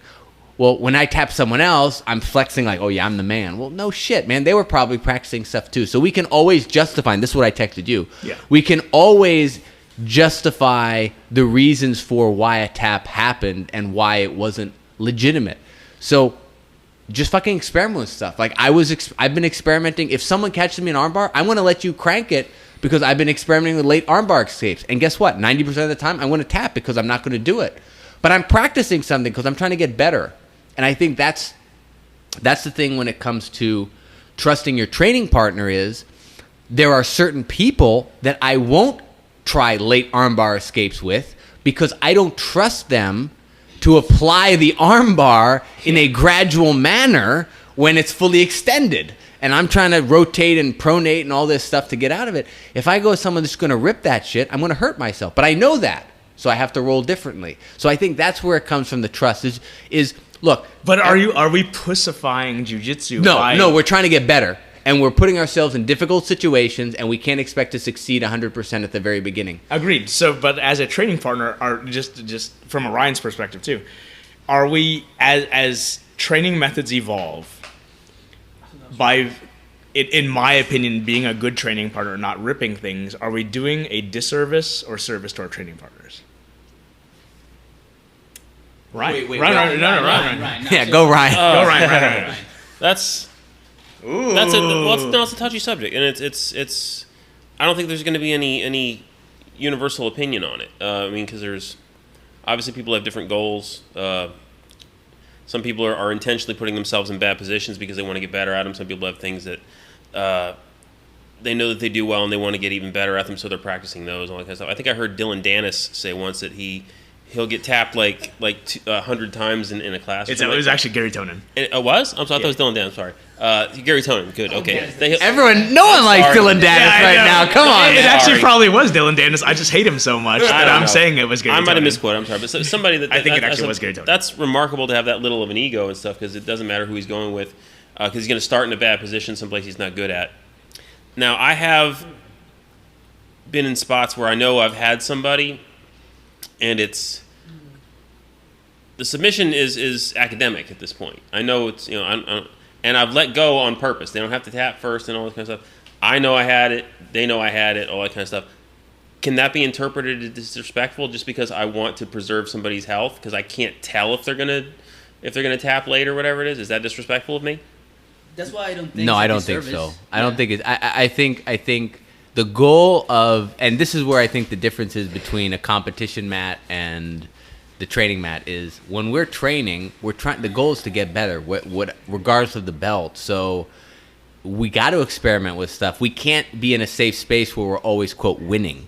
So, and if you're going to try something new, chances are you're going to fail at it. So, if you're trying something and you succeed, whether or not you get the submission, that's like I've talked to Victor about this. It's like, what would it be like if we had a leg locks class? So at our school, and this, it doesn't have to be leg locks. I think leg locks is a good example. We have a fundamentals program. So we have 2 gi classes and a no gi class. We just have a no gi class, all levels. We have a fundamentals gi class, and we have a intermediate advanced gi class.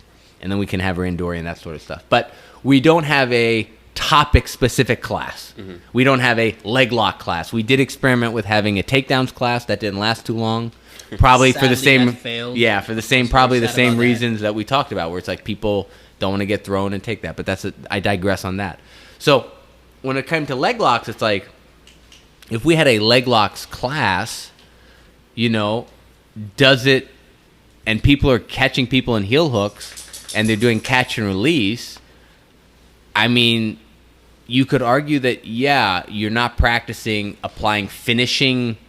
What is it? Finishing force, or what does Danaher say? Breaking pressure. Breaking pressure. There we go. Yeah. Tremendous breaking but pressure. But just, at the same time, it's like we don't want to hurt anybody, and like you said, it's like kind of a formality at that point. So it's like, I don't think it's disrespectful at all. To catch and release or to crank? To catch and release, or to his point, his original example was like it was a formality to finish them. Was it disrespectful not to finish them? No, I don't think so. And in fact, you're probably still in a very dominant position, so you can keep working from the dominant position. To me, the things that are noticeable when you're a lower belt, like myself, is when the person's assumed a dominant position and they immediately surrender that of their volition. It's like, I did not bridge, I did not escape, and I'm like, they're me personally. That's me. This is a personal Noah thing. For my ego, I'm like, I'd rather suffer because those are the consequences of all the actions I took that put me into mount bottom. Don't just roll into closed guard so you can keep working. How would you feel, for example, like Paul, who can legitimately probably hold us in mount? Every single person on this podcast right now.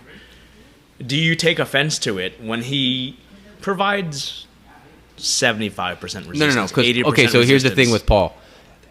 Paul is the absolute best in this gym, obviously, for matching and funneling. Yes. So matching the skill and funneling the student into positions that they're familiar with.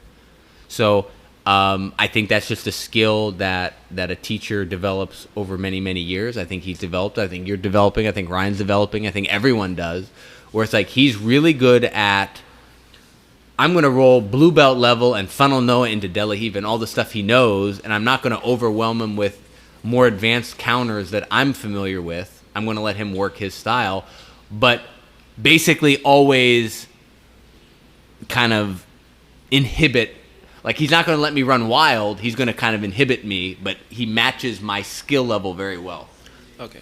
I hope this is not going to be seen as too much of a self-promotion or everything, or a plug or whatever. I approached Paul with this a few months ago. We still haven't gotten it rolling yet. Okay. And Next week, ladies and gentlemen, super fight, Paul Rodriguez. no, it has nothing to do with that. And Jim was going to help me out, but then he got knee surgery and he couldn't help me out. I got this idea of there was a thing on a podcast I was listening to about pro wrestling and stuff, and it was about Ernie Ladd, who would take this guy aside who was one of the young boys and stuff, and they were promoting the guy quite a bit. They were trying to send him up the ranks. And he said to him that, we bring you in here. We bring in guys to get you over, and what do? You dumb yourself right out of position. And I thought I saw too many people doing that for any number of dysfunctions I thought were inherent within the system about things that they weren't learning, things that they should be learning right off the bat. So I had the idea I wanted to do like a video feature, which will be forthcoming once I get my thoughts organized, called Under the Learning Tree with Reddie Bravo. Come sit under the learning tree. Well, That's very Uncle Remus of you. hopefully it'll benefit everybody. And one of the things that I want to teach people how to do fundamentally is to not dumb yourself out of position. I had guys I've been rolling with recently that I'm in top side position 2 or position 3 even, and they're sticking their hand out across in front of my face, grabbing my lapel, and instead of finishing them, instead of making them pay for the fact that they've done it, I stop and I say, don't do that. Do you know why you shouldn't do that? And I explain to them why. Oh, okay. And then immediately they don't do it anymore. They change their hand position. I explain, I can do this, this, and this to you. That's a bad habit. Don't do that. Is there any problem? I mean, especially, it's going to be better explained when I get to do the video feature thing. But is there any problem in doing that to somebody? Tell them, stopping where they are and say, don't do that. I mean, I think it depends on the person. I think some people appreciate that. I think other people might be like, just roll and then tell me afterwards. You know, I think that's more of a personality thing. But I think you brought up, you mentioned fundamentals, and we've been going for a good amount of time. But I wanna touch on this topic before we kind of shut things down, which is early on we talked about fundamentals. Okay. What's important in a fundamentals curriculum? And I had a very immediate answer to this. But I wanted to hear you guys first. If you guys were constructing a what is fundamental jiu-jitsu knowledge that a white belt needs to learn? We have a chalkboard with, I think, 90 moves? 92 moves, right? They're all techniques. They're sweeps, they're defenses. Self-defense portions. So the self-defense portion, but they're all techniques. good. You know, sweeps, submissions, there is some basic movement stuff like a sprawl, that sort of thing. Which but is for a the part most, of, I mean... No. That, And yeah. actually, my thing is, I think fundamental jiu-jitsu is movement. That's going to be my answer, but that's a spoiler. But I'm wondering, what do you guys think what is fundamental for forget about how to teach it. We're not worried about that. Okay, We're yeah. talking about what are fundamental things in terms of a foundation that a student should have as a white belt they should be developing. Not so much moves as practices. Do not go belly down. Do not give your back. So you're very conceptual about it. Mm-hmm. Okay, so everything else sort of falls into place if you keep certain concepts in mind. Is that what you're saying? Yeah. Okay, fair enough. My definition of fundamentals, and just to steal from Matt Thornton a little bit, SPG. So their definition of fundamentals, and I have to agree with it, and I think John Danaher is very, very similar, is there are certain movements, postures, positions that are universal across all body types, personalities, strategies that lend themselves to the wide open range of techniques within jiu-jitsu, right? So for example, that irrespective of length of limbs, weight, level of athleticism, everybody should be able to shrimp properly. Everybody should be able to sprawl properly. Everybody should be able to upa or bridge and whatnot properly, which are sort of movement-based, which you're referring to. But regardless of which, within the realm of grappling, there are certain techniques, I feel, that should transcend all of the different grappling styles, right? Sambo, whatever it is, regardless of rule set, that are, I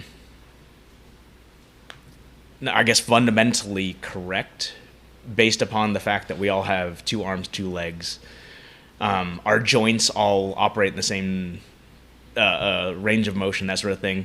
That should, given statistics, provide us with the best percentages to achieve a certain goal. That's my definition of fundamentals.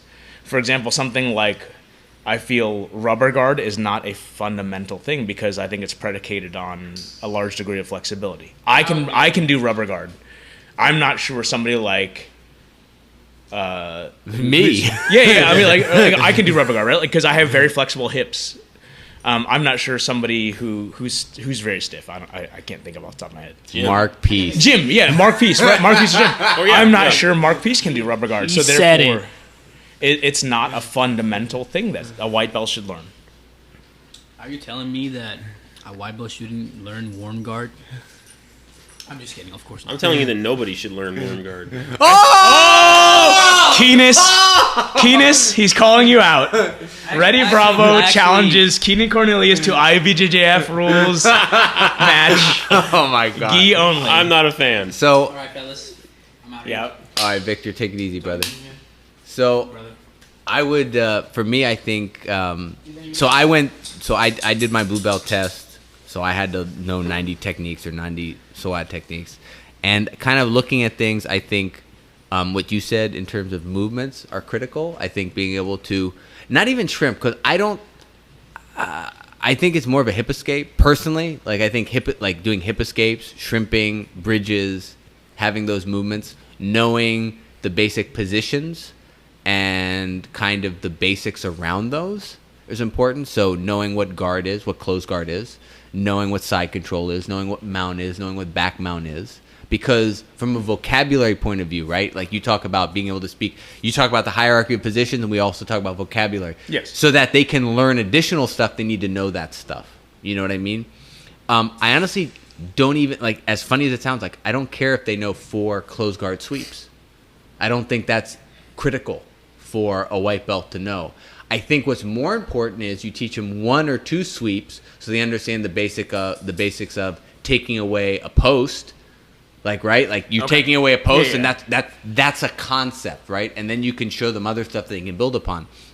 And then I think also, and this might be me just buying into tradition, but I think knowing what a rear naked choke is, what an arm bar is, what a triangle is, what a kimura is, the fundamental submissions. And why are they fundamental submissions? Because over the test of time, through the scientific process of... And a cross choke and gi. Right. You know, some sort of but collar over choke. the test of time, repeated...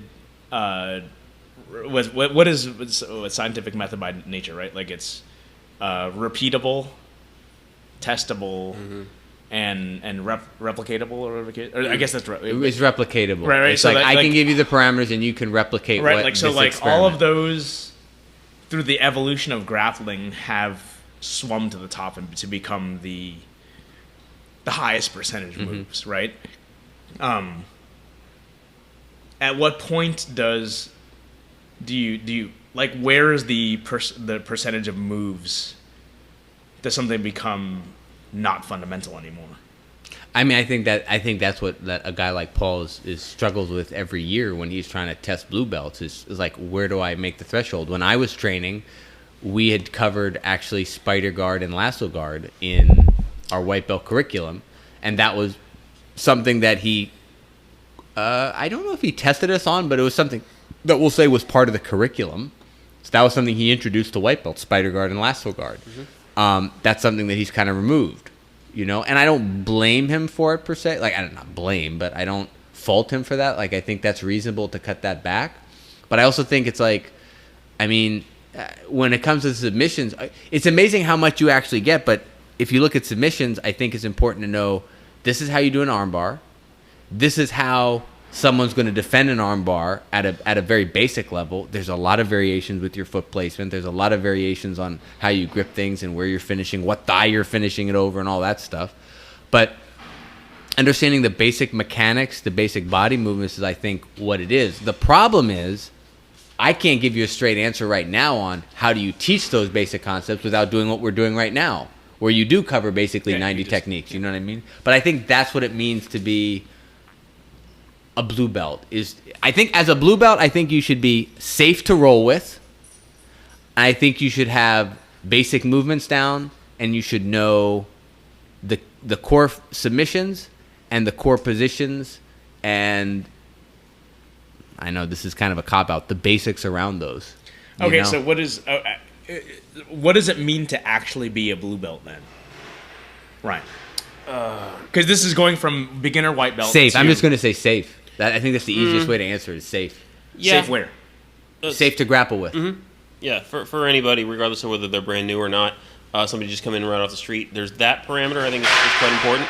And two, there's got to be a certain level of, well, not competitiveness, but you got to be able to handle yourself. Because going back to the self-defense aspect, a blue belt should be able to handle at least 80% of people. I agree with that. I agree with that too. I think if you're a blue belt in the street, you're good against a overwhelming majority of the people. You know, I think 80%. I think 80% is actually conservative. I would say 9 out of 10 people you'll probably find. Okay. Jeez, going back to No, but I do think okay. that, like, I think, like, and that's really what you've trained for a year. Like, if you wanna, and that's why, you know, some people drop out, but guess what? Like, they can defend themselves against most people. Like, Can they really? This After is that a whole year of thing. training? You should Most be able people to. are not D1 wrestlers in the street. Like, go into Walmart, look around, and see how you would do against those people. That's the criteria here. I'm not asking you to go into an NBA locker room, an NFL locker room, and say how would you do against those guys. I'm not asking you to go to UCF and look at the football team. Go into a Walmart. We're not talking about people that are 15 to 30. We're talking about everybody. Everybody. Okay, so like I try to approach the idea of blue belt, and I try to be as pragmatic as possible, right? I listen to a lot of podcasts. I try to study as much as I can. I like for us a hobby's idea of like what a blue belt is, and it actually lends into what you guys are talking about. A blue belt is somebody who should be able to competently defend themselves against an untrained opponent. Bingo. Is that fair? That I works. think that's fair. Fair. Okay, so I agree with that. So I try to liken it to maybe I'm maintaining too much the ideal of jiu-jitsu. And this is why I love Damian Maia so much, right? Damian Maia talks about how his ideal of jiu-jitsu is I need to go into an MMA match, in this case, or his form of competition, and I don't want to hurt my opponent, but I want to win. And he approaches it, and if you He watch actually him, said that he doesn't want to hurt his doesn't want. opponent. He said that. Like, Wow. Yeah, he says I don't want to hurt my opponent, but I still want to win, right? And a big part of that is doing things like strangulations, doing things like joint locks and whatnot, where they have the option to submit. But I feel as though like I love that nice guy attitude of jiu-jitsu. Yes, of course. Is he really? Paul's so good at just slipping out. I wanted him on. There was a door in that office. That's called the Irish goodbye, by the I've way. never seen it. But so like that's, and maybe I'm lending myself too much to that, right? I love the idea that somebody should be able to defend themselves, subdue a bigger, stronger, more aggressive opponent, who's untrained, mind you. Primarily avoid the fight. I mean, but like doing so without actually hurting the person, right? Like, which is why I think a big part of like kids jiu-jitsu is this sort of like idealized thing about it, especially given like this sort of like zero tolerance when it comes to fighting rule, which is why I think jiu-jitsu is better for kids self-defense at this point in the public school system. So you're talking about humane defense. Humane, yes, because like if it's you know, people always talk about like what is the ideal sort of like self-defense, and a lot of people say like, oh, Muay Thai, because you sit there and beat the shit out of a person.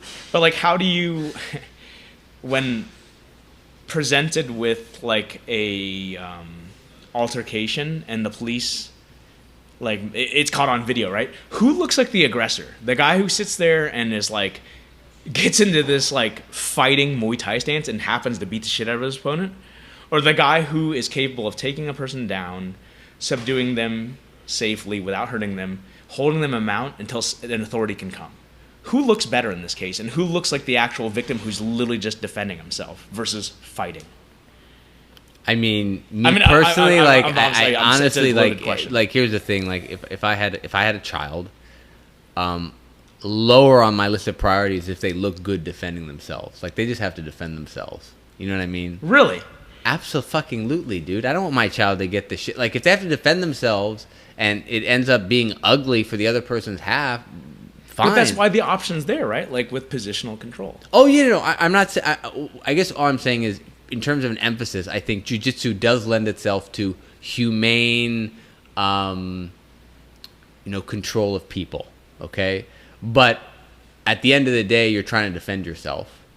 If you're in a situation, God forbid that you are in a situation, Right, yeah, I mean, most of us will probably never end up in that situation. Yeah, exactly. But I do think, like anything, I think it's shocking. This is where I think Gracie Combatives is really good. They've kind of figured out what the layman does in terms of movements, in terms of how they buck and how they do that. And it's amazing. It's amazing how my instincts as a, day one white belt would lead me astray in a grappling fight with a jiu-jitsu practitioner. It's shocking, that the way I move, the way I buck, the way I give my back is actually not a good idea. I don't know why. I don't know why we've developed as humans that way.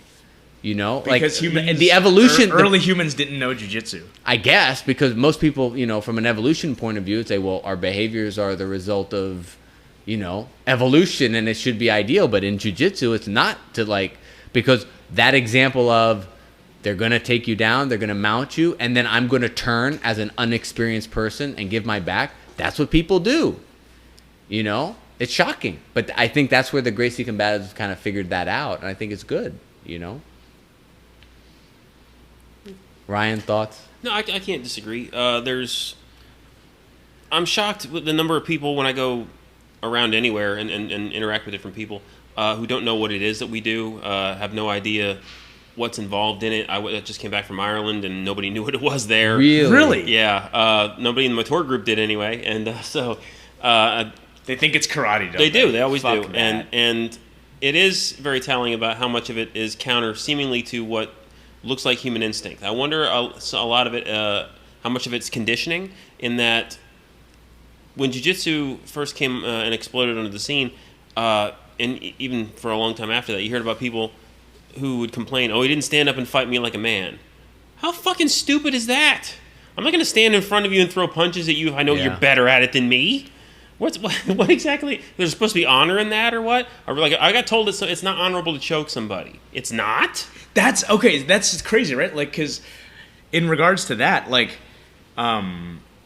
Khabib fight when he fought Conor, Steve at work, he's like that's not a fight. All he did was just choke him.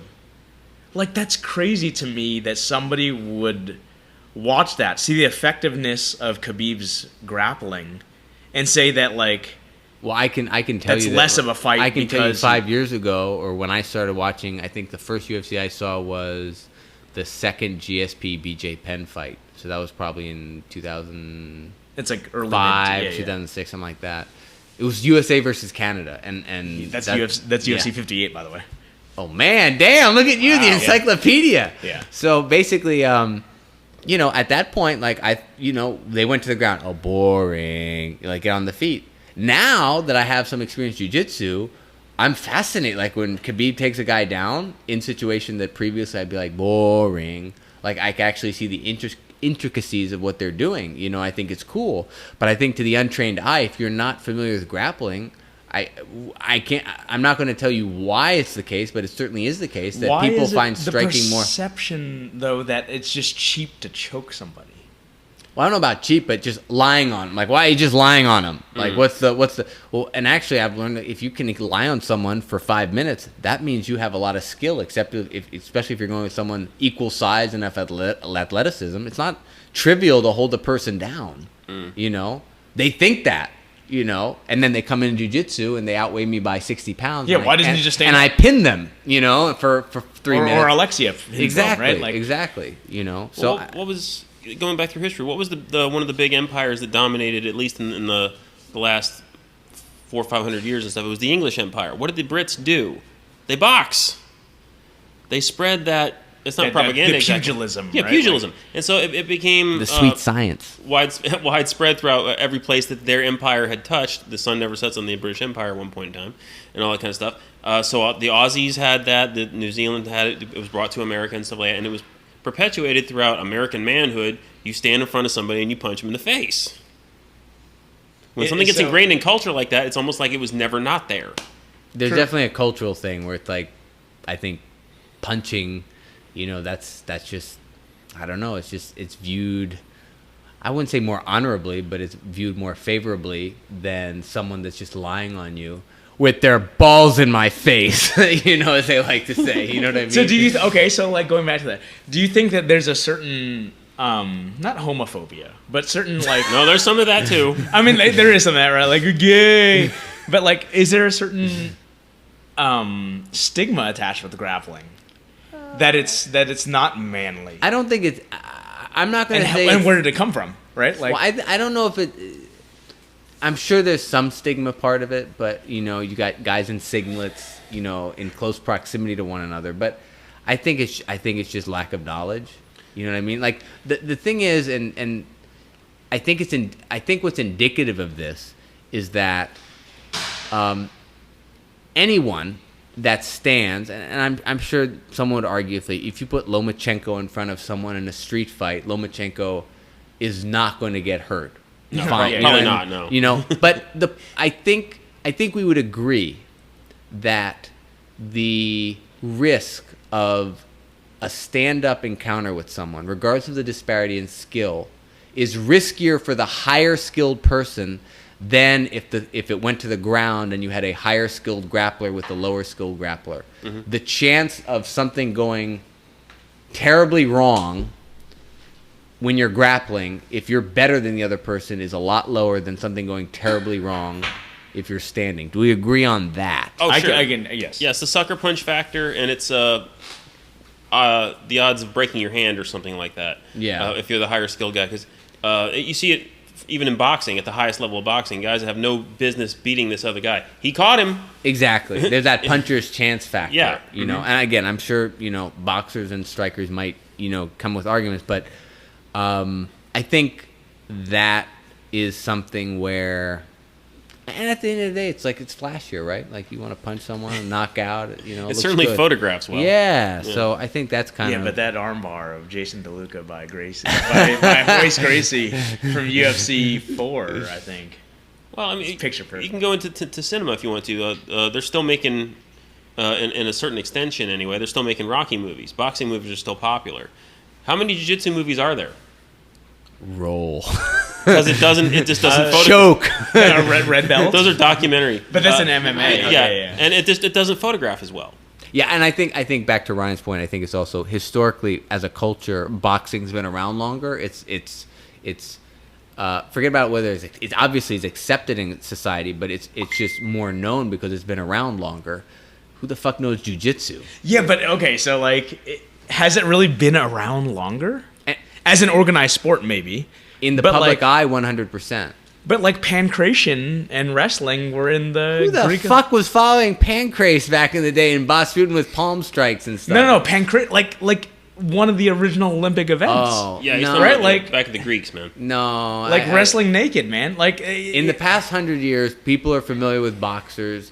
Muhammad Ali was more famous. Mike Tyson was more famous than Corella. No. And I'm going to be honest here, more famous than any jiu-jitsu grappler. How many people come to jiu-jitsu because they saw it in MMA?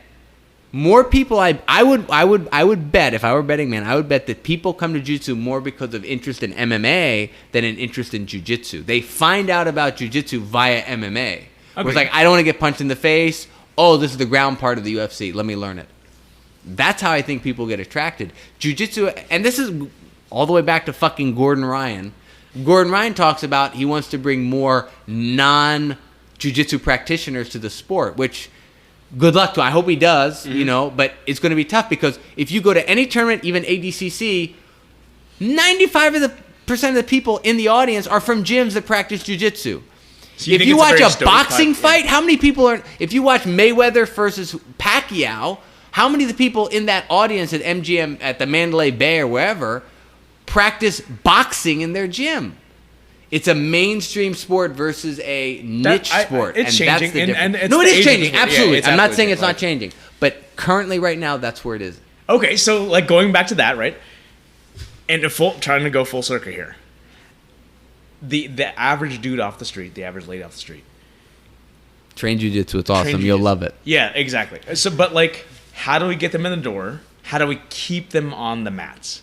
Where's the retention part, right? Like, and this is where I lean towards just like steering away from this tough guy. Like, you got to be tough to do it. Like, that's where I not that I disagree with it. I mean, like, I think it helps, but I think like I sort of do agree with the jiu-jitsu is for everybody thing, right? Like, because the more the competition breeds like elevation, right? Like, the more people we have in the mats, the more perspectives, the more personalities, the more ideas. Like, that can't hurt jiu-jitsu, right? No, I don't disagree with what you're saying. So like, how do we structure a training system to try to get people there and keep people? Well, I think that's I my think the big ultimate thing goal. is you're not trying to defeat, win people that have just appeared. You know what I mean? Like, the reality of jiu-jitsu is you're in close proximity with one another. There's physicality. There's discomfort. It's very humbling, especially if you're a bro, you know, and you lift weights and all that shit. But and I lift weights. No disrespect to that. I'm just saying to the bros. But you know, I think the weeding out process, the stretching, you know, so to speak, that's probably not. Is that a That's wrestling a wrestling. So stretching is, you know, just putting them, basically stretching them out, submitting them left and right, you know, Hart family style in the dungeon. Sort of thing. We're going that. Did, Now you're did speaking you my just language. meet your soulmate, Ryan? Don't tell my wife. Did it move a little? So I mean, I think you can't hide the realities of what jiu-jitsu is, but I don't think it helps anyone to bring in a neophyte and beat the shit out of them. It's like, what have you proved? You've beaten a neophyte. You know what I mean? Right, if you're yeah. trying to bring them in, you know, show them and gradually work them up, but don't hide them from where things are. But that's what we talked about earlier, which is, you know, and you've talked about this, Chris, which is, does it help a black belt to just annihilate a trial student? Absolutely Does the not. black Like- belt get anything out of it, and does the trial student get anything Okay, out of it? so like as Probably not, as you training know? partners now, right? Like let's go. These are these unspoken rules that I want to get Oh into. boy, here we go. So like a brown belt, which I am. Ryan, you're a black belt. In your opinion, what helps other students more? If you have a certain like skill set that you're just very good at, right? Like, I, for example, am my guard is fairly hard to pass. Oh really? No, I'm not saying kidding. it's. No, I it's, understand. I'm not saying it's like impossible to pass, but it is harder to pass, right? Unless you're a little bit more aggressive and you certain have a certain style. I make a conscious effort to open my guard now and not play guard, especially against people who I sort of scale it back to make it harder but not impossible for someone to pass my guard. Does it behoove you and does it behoove the other person to always play to your strength when you're grappling? So I think I think the purpose of grappling in academy setting when you're training is to practice. So I've never heard this term here, but in tennis there's the concept of down training. You know, my coach used that, which is What exactly down is training is if the only way you can get better is training with people that are better than you, that's you're kind of limiting your ability to growth. Learn how you can train with people of lesser ability, of lesser skill, so that you as the more advanced student can still develop. That's what down training is. Training with someone below you in terms of skill and ability. Okay? So how do you practice things? Well, very simply, if you're going with someone that is of lesser ability, just put yourself in bad positions and defend. That's Right. a very Yeah. simple way. Let them take your back or start on back and defend. You know what I mean? Do late armbar escapes. Give them your arm and do. They get to practice finishing the armbar. You get to practice, escaping late armbars. You know what I mean? Like, I think you can work with most people and practice an ability. Keenan Cornelius, I think, says it very well. When he trains, when he goes to academies, he rolls with everyone. He very quickly kind of figures out what they like to do, and he puts them in. He enters their best position and see if he can figures out how to get out of it. I think that's beneficial for both people. Yeah, yeah, exactly. Sort of echoing some portion of that. When I was much heavier, and I haven't played in years, unfortunately, but when I was heavier and playing tennis, the thing that boggled me at first, I figured it out eventually, but that I had the most trouble with was not facing people who were at my skill set, not facing people who were above my skill set. My biggest problem was somebody who looked like or demonstrated that they'd never picked up a racket before, because so much of that sport is about anticipation and setting patterns. Sure. If I know by the way you're going to turn your hips and stuff like that, you're going to put topspin on, whatever, is going to come across court this way, I can read your movements and interpret where it's going to go. If you don't know where it's going to go, how the hell do I know where it's going to go? And I think it translates to some degree into submission grappling and jiu-jitsu. If you don't know what you're going to do, I can't hope to predict what you're going to do. Absolutely. And Paul's even said it's like if going with a athletic neophyte white belt is harder than going with a blue belt, because a blue belt does predictable things. Yeah, the blue belt does jiu-jitsu, right? Mm-hmm. A guy who played football that's 220 pounds, that's been training for a couple months, he's going to do things that are atypical, that we're taught not to do, but because we're taught not to do it, we don't expect our opponents to do it, and now suddenly they're rolling us where they really shouldn't be rolling us, but because we're never defending that. So is the solution to create a system or a where everything is predicated on unpredictability? I think like anything, it's a skill. I think like rolling with athletic white belts that don't know jiu-jitsu is a skill, and you should be aware about it. You know what I mean? Like I actually enjoy rolling. We lose sight of that, right? Like, because as we progress in jiu-jitsu. Well, yeah. I mean, I think depending on who you are, if you're like JB, our beloved JB, who's no longer with us, he's not like, dead. He's just he's not dead. He's not dead, but last time I saw him, he's in South Africa living the dream, just traveling around. He was in South Africa. He's done with his Amazon. That's incredible. I have no idea what going on there, but I'm guessing he's he a bright doesn't guy. He's at least got his masters. He really should be a black belt. He's a 4-stripe brown belt, but he's an awesome dude and very skilled. And he's 6'4", extremely athletic. A guy like that. And athletically intelligent. Athletic intelligence. Like, I mean, JB is going to probably do okay against anyone that's, 220 and a white belt just because of his size. Whereas me, that could pose a threat if I don't know what they're doing, So I think, that's a skill. And I think, actually, I saw it in Maine, of all things. When I was in Maine, the instructor and the owner of the gym is a 4-stripe purple belt, probably going to get a brown belt very soon, and he's rolling with primarily white belts, but these white belts are, and this is not just what I saw, but what I saw before. It's like they're going to be spazzy, they're going to do all these things, but he's very good at rolling with those people, because guess what? He's rolling with them day in and day out. That's who he rolls with because of the nature of the demographics. You know what I mean? That's a skill. He's better at it than me. He's probably better at it than, I'm going to say, even you potentially. You know what I mean? Better than me, yeah. Because that's what he's faced a lot. And I think that's a skill. Just like, what would you, if we rolled against all sport jiu-jitsu guys that are doing lapel guard? You know what I mean? Like, you're a product of what you see. And I think rolling against a spazzy white belt is in and of itself a skill that you need to have, because you need to be able to defend yourself. And that's fundamental jiu-jitsu, though, right? Yeah. Mm-hmm. So, like, my question then, all right, just kind of going back to jiu-jitsu versus jiu-jitsu. Last question. We got to close this down. We've been going for easily 2 hours here. Let's just fire it out there, right? Ryan, what's an unspoken rule of jiu-jitsu? Unspoken rule? And let's get into it. No neck cranks. I hear that a lot. That people get real touchy about that. But, and you're okay. And you're okay with neck cranks? No, I love neck cranks, and I'm cross-facing too. The people that it's seen as impolite. What are your thoughts on neck cranks and cross faces? I think I'm going to kind of take. I'm probably, this is probably a cop out. I think it comes down to your relationship with the person. It's like, if you don't know the person, they cross face you, I'll probably get pissed off.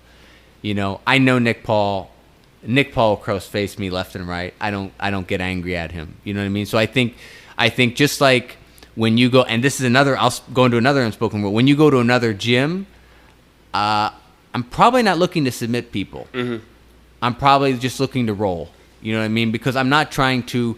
They don't know me. Wait, hang on. You said not submit people. Yeah. You're looking to just roll. But what is one of the goals of rolling? No, but I'm not trying to. I won't. If I have a submission, I won't finish the submission. I'll know in my head. I think I have it, and move on. Because what's awesome about jiu-jitsu is, it really is true that I believe jiu-jitsu brings people together. When you roll with someone, you've just shared a moment. I know it sounds kind of cheesy, but it's like but I think it's true. It's like think about how many close friends you have because of jiu-jitsu, because of the bond you make of actually grappling. Like there's something primal, there's something good about that, there's something probably really deeply human about that. But there's a trust factor. It's like, I don't know you, so I'm going to be kind of more guarded.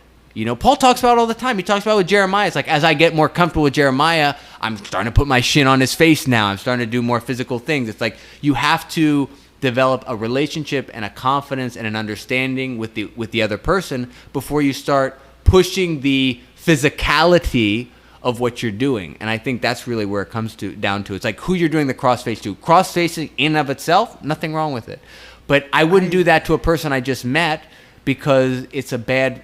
They would probably think that I'm the wrong kind of guy. They would probably think I'm some oaf that's trying to. That's I see. a brute, I would you know? argue though, because I want to. I'm always gonna beat the jiu-jitsu drum, right? And jiu-jitsu by definition is the gentle art or the gentle skill, however you want to define it. And there's nothing gentle about cross-facing somebody. And I think one of the beauties of jiu-jitsu in and of itself is the ability to subdue somebody and submit them without actually harming them. I don't believe in pain compliance. I know you disagree. But I feel as though there should be a better way, because at some point you're going to try to perform a pain compliance move on somebody who's not going to comply. Right? They're tough. Correct. But conversely, as a jiu-jitsu practitioner, I can't be naive enough to think, oh, no one's going to do pain compliance with me, so I'm not going to worry about that. You know what I mean? Cross faces work for a reason. You know what I mean? But here's the thing is, one of the things about jiu-jitsu I feel is necessary is the repeatability of it, right? And I feel as though there are some, we can all agree some movements are more dangerous than others. There's just the inherent nature of a cervical lock, a neck crank, that sort of thing. And of course, there are things you need to avoid in a can opener, for example, is just fucking open your guard, right? And try to hip out. But I think the inherent nature, based upon people's natural reactions to certain movements, lend themselves to think of an armbar, right? What is the gut reaction of somebody the first time they've ever felt an armbar? If they're gonna posture up, they're gonna try to pull out of it, right? Mm-hmm. Which is in essence they're armbarring themselves. Mm-hmm. But the conditions in which you're trapping their shoulder, I think, lends itself better to releasing it and not injuring the person than something like a can opener or the chancery, right? Because people will sort of automatically front chancery is a front headlock, and your neck is turned a certain way. I think people will just automatically resist against it and fucking snap their own neck, which is terrible, right? I don't want that happen to my training partners, and I don't. And once again, just going back to the idea of you can say the same thing about heel hooks. I could have a person's heel not apply any pressure, and the person rolls the wrong way and they tear their own shit. You know what I mean? Again, I think it just comes down to, and this is where it's not an exact science. It's just you have a confidence with the person. I know I can do this move set with this person. It's understood. And we're going to be safe with one another. And they know that if I can open them or I cross-face them, I'm not they know I'm not a dick, because they know Noah. They've already met me. They know. Okay, so I'm just going to that, pre-vetted, just personality-wise, at what point does technique cross over, pain compliance techniques and that sort of thing, the sort of quote bad etiquette jiu-jitsu, at what point is using that just your style of rolling versus being a mat bully? Oh, that's actually pretty easy, I think. It's doing those things when you don't have to do those things. Explain. Yeah, you're doing them just because I feel like doing it to you. I don't need to do it. I could escape some other way. I'm much more skilled than you, or whatever it happen to be. But I want to do this to you. Versus say for somebody like Mark, because Mark's high level, Mark's a strong guy, all this kind of stuff, I might have to do something to make him go, ow, to get him to let go, because he's that good. Somebody else who's like a two-stripe white belt, I don't have to do that to them. So you're saying there's a... Do I hear a washing machine? No, absolutely not. That's not a washing No. machine? Okay. No. So would you say, for example, then in that respect, pain compliance moves and certain like neck cranks or whatever are not fundamental? Because I feel as a fundamental movement shouldn't necessarily injure the person right off the bat. No, because that's not going to, it's going to make you go, ow, it's not going to send you to the hospital. I think, so my understanding, again, this is where I feel like my inexperience might not be the best to answer this, but the only thing I will say is you could potentially make the argument that a neck crank will never put someone to sleep. So you could go with a guy who has a freak neck and you just crank, you're just cranking their, you're just doing a can opener, but nothing's... Yeah, but they you can can snap handle their the pain. spine, which is terrible. Absolutely. You could snap your spine. But, I'd rather go to sleep. But here's the thing. There's no disagreement that if you have a rear naked choke on someone, it doesn't matter how big and strong their neck is, you're cutting off supply of blood to the brain and they're going to sleep. That's, I think, the difference. That's how the only way I would make a distinction is that certain pain compliance moves might not work in all situations, whereas properly applied might not work. And this is where I defer to you, Ryan, and you to Chris because of experience. Whereas, and I'm not saying it's a jiu-jitsu versus catch wrestling thing. I'm just saying some of these pain compliance versus a choke, or, well, maybe I'm contradicting myself because an armbar you could break the person's arm and they keep going. No, you're not. What I mean by that, and it needs to be clarified a little bit, in that there's a difference between a pain compliance move and a submission hold. Pain compliance to me is, well, I should do the submission first. The front chancery over to the the Gravet face lock and the neck crank. That's a submission hold. That, and somebody might have a freak neck. I've actually encountered someone that does, and it didn't hurt him or whatever it is. That's not a compliance move though. Compliance move would be an example of, I have you in cross side control. I want to try to control your arm so I can apply an arm bar or I can apply a double wrist lock or whatever. And you're not giving it to me. You're grabbing your belt or something like that. So I take the point of my elbow and I put it at the junction of where your shoulder meets your clavicle. That hurts. And I'm going to grind in there until you let go with your hand. That's pain compliance. Would you agree that that's a lesser, like that there's a more proper way of getting somebody to release their arm then? Like there's a mechanically better way than just like digging your elbow into... Because it's, for me, and mind you, this is the pacifist coming out again. Anytime you're doing like a pain compliance thing, to me, that's like... It's a cop-out, sort of, like... And maybe it's a cop-out because I'm a higher level, or whatever the case is. Like, and it's required, right? Because, like... Actually, Steve Wynn and I were talking about this. When it comes to things like that you do that are pain compliance, it's essentially your kazushi, right? It's your form of off-balancing. I mean, I think no one's going to say in the street, you can do whatever the fuck you want. But it's like, in the training room, I think training partners might take that the wrong way because they're like, I want to train tomorrow.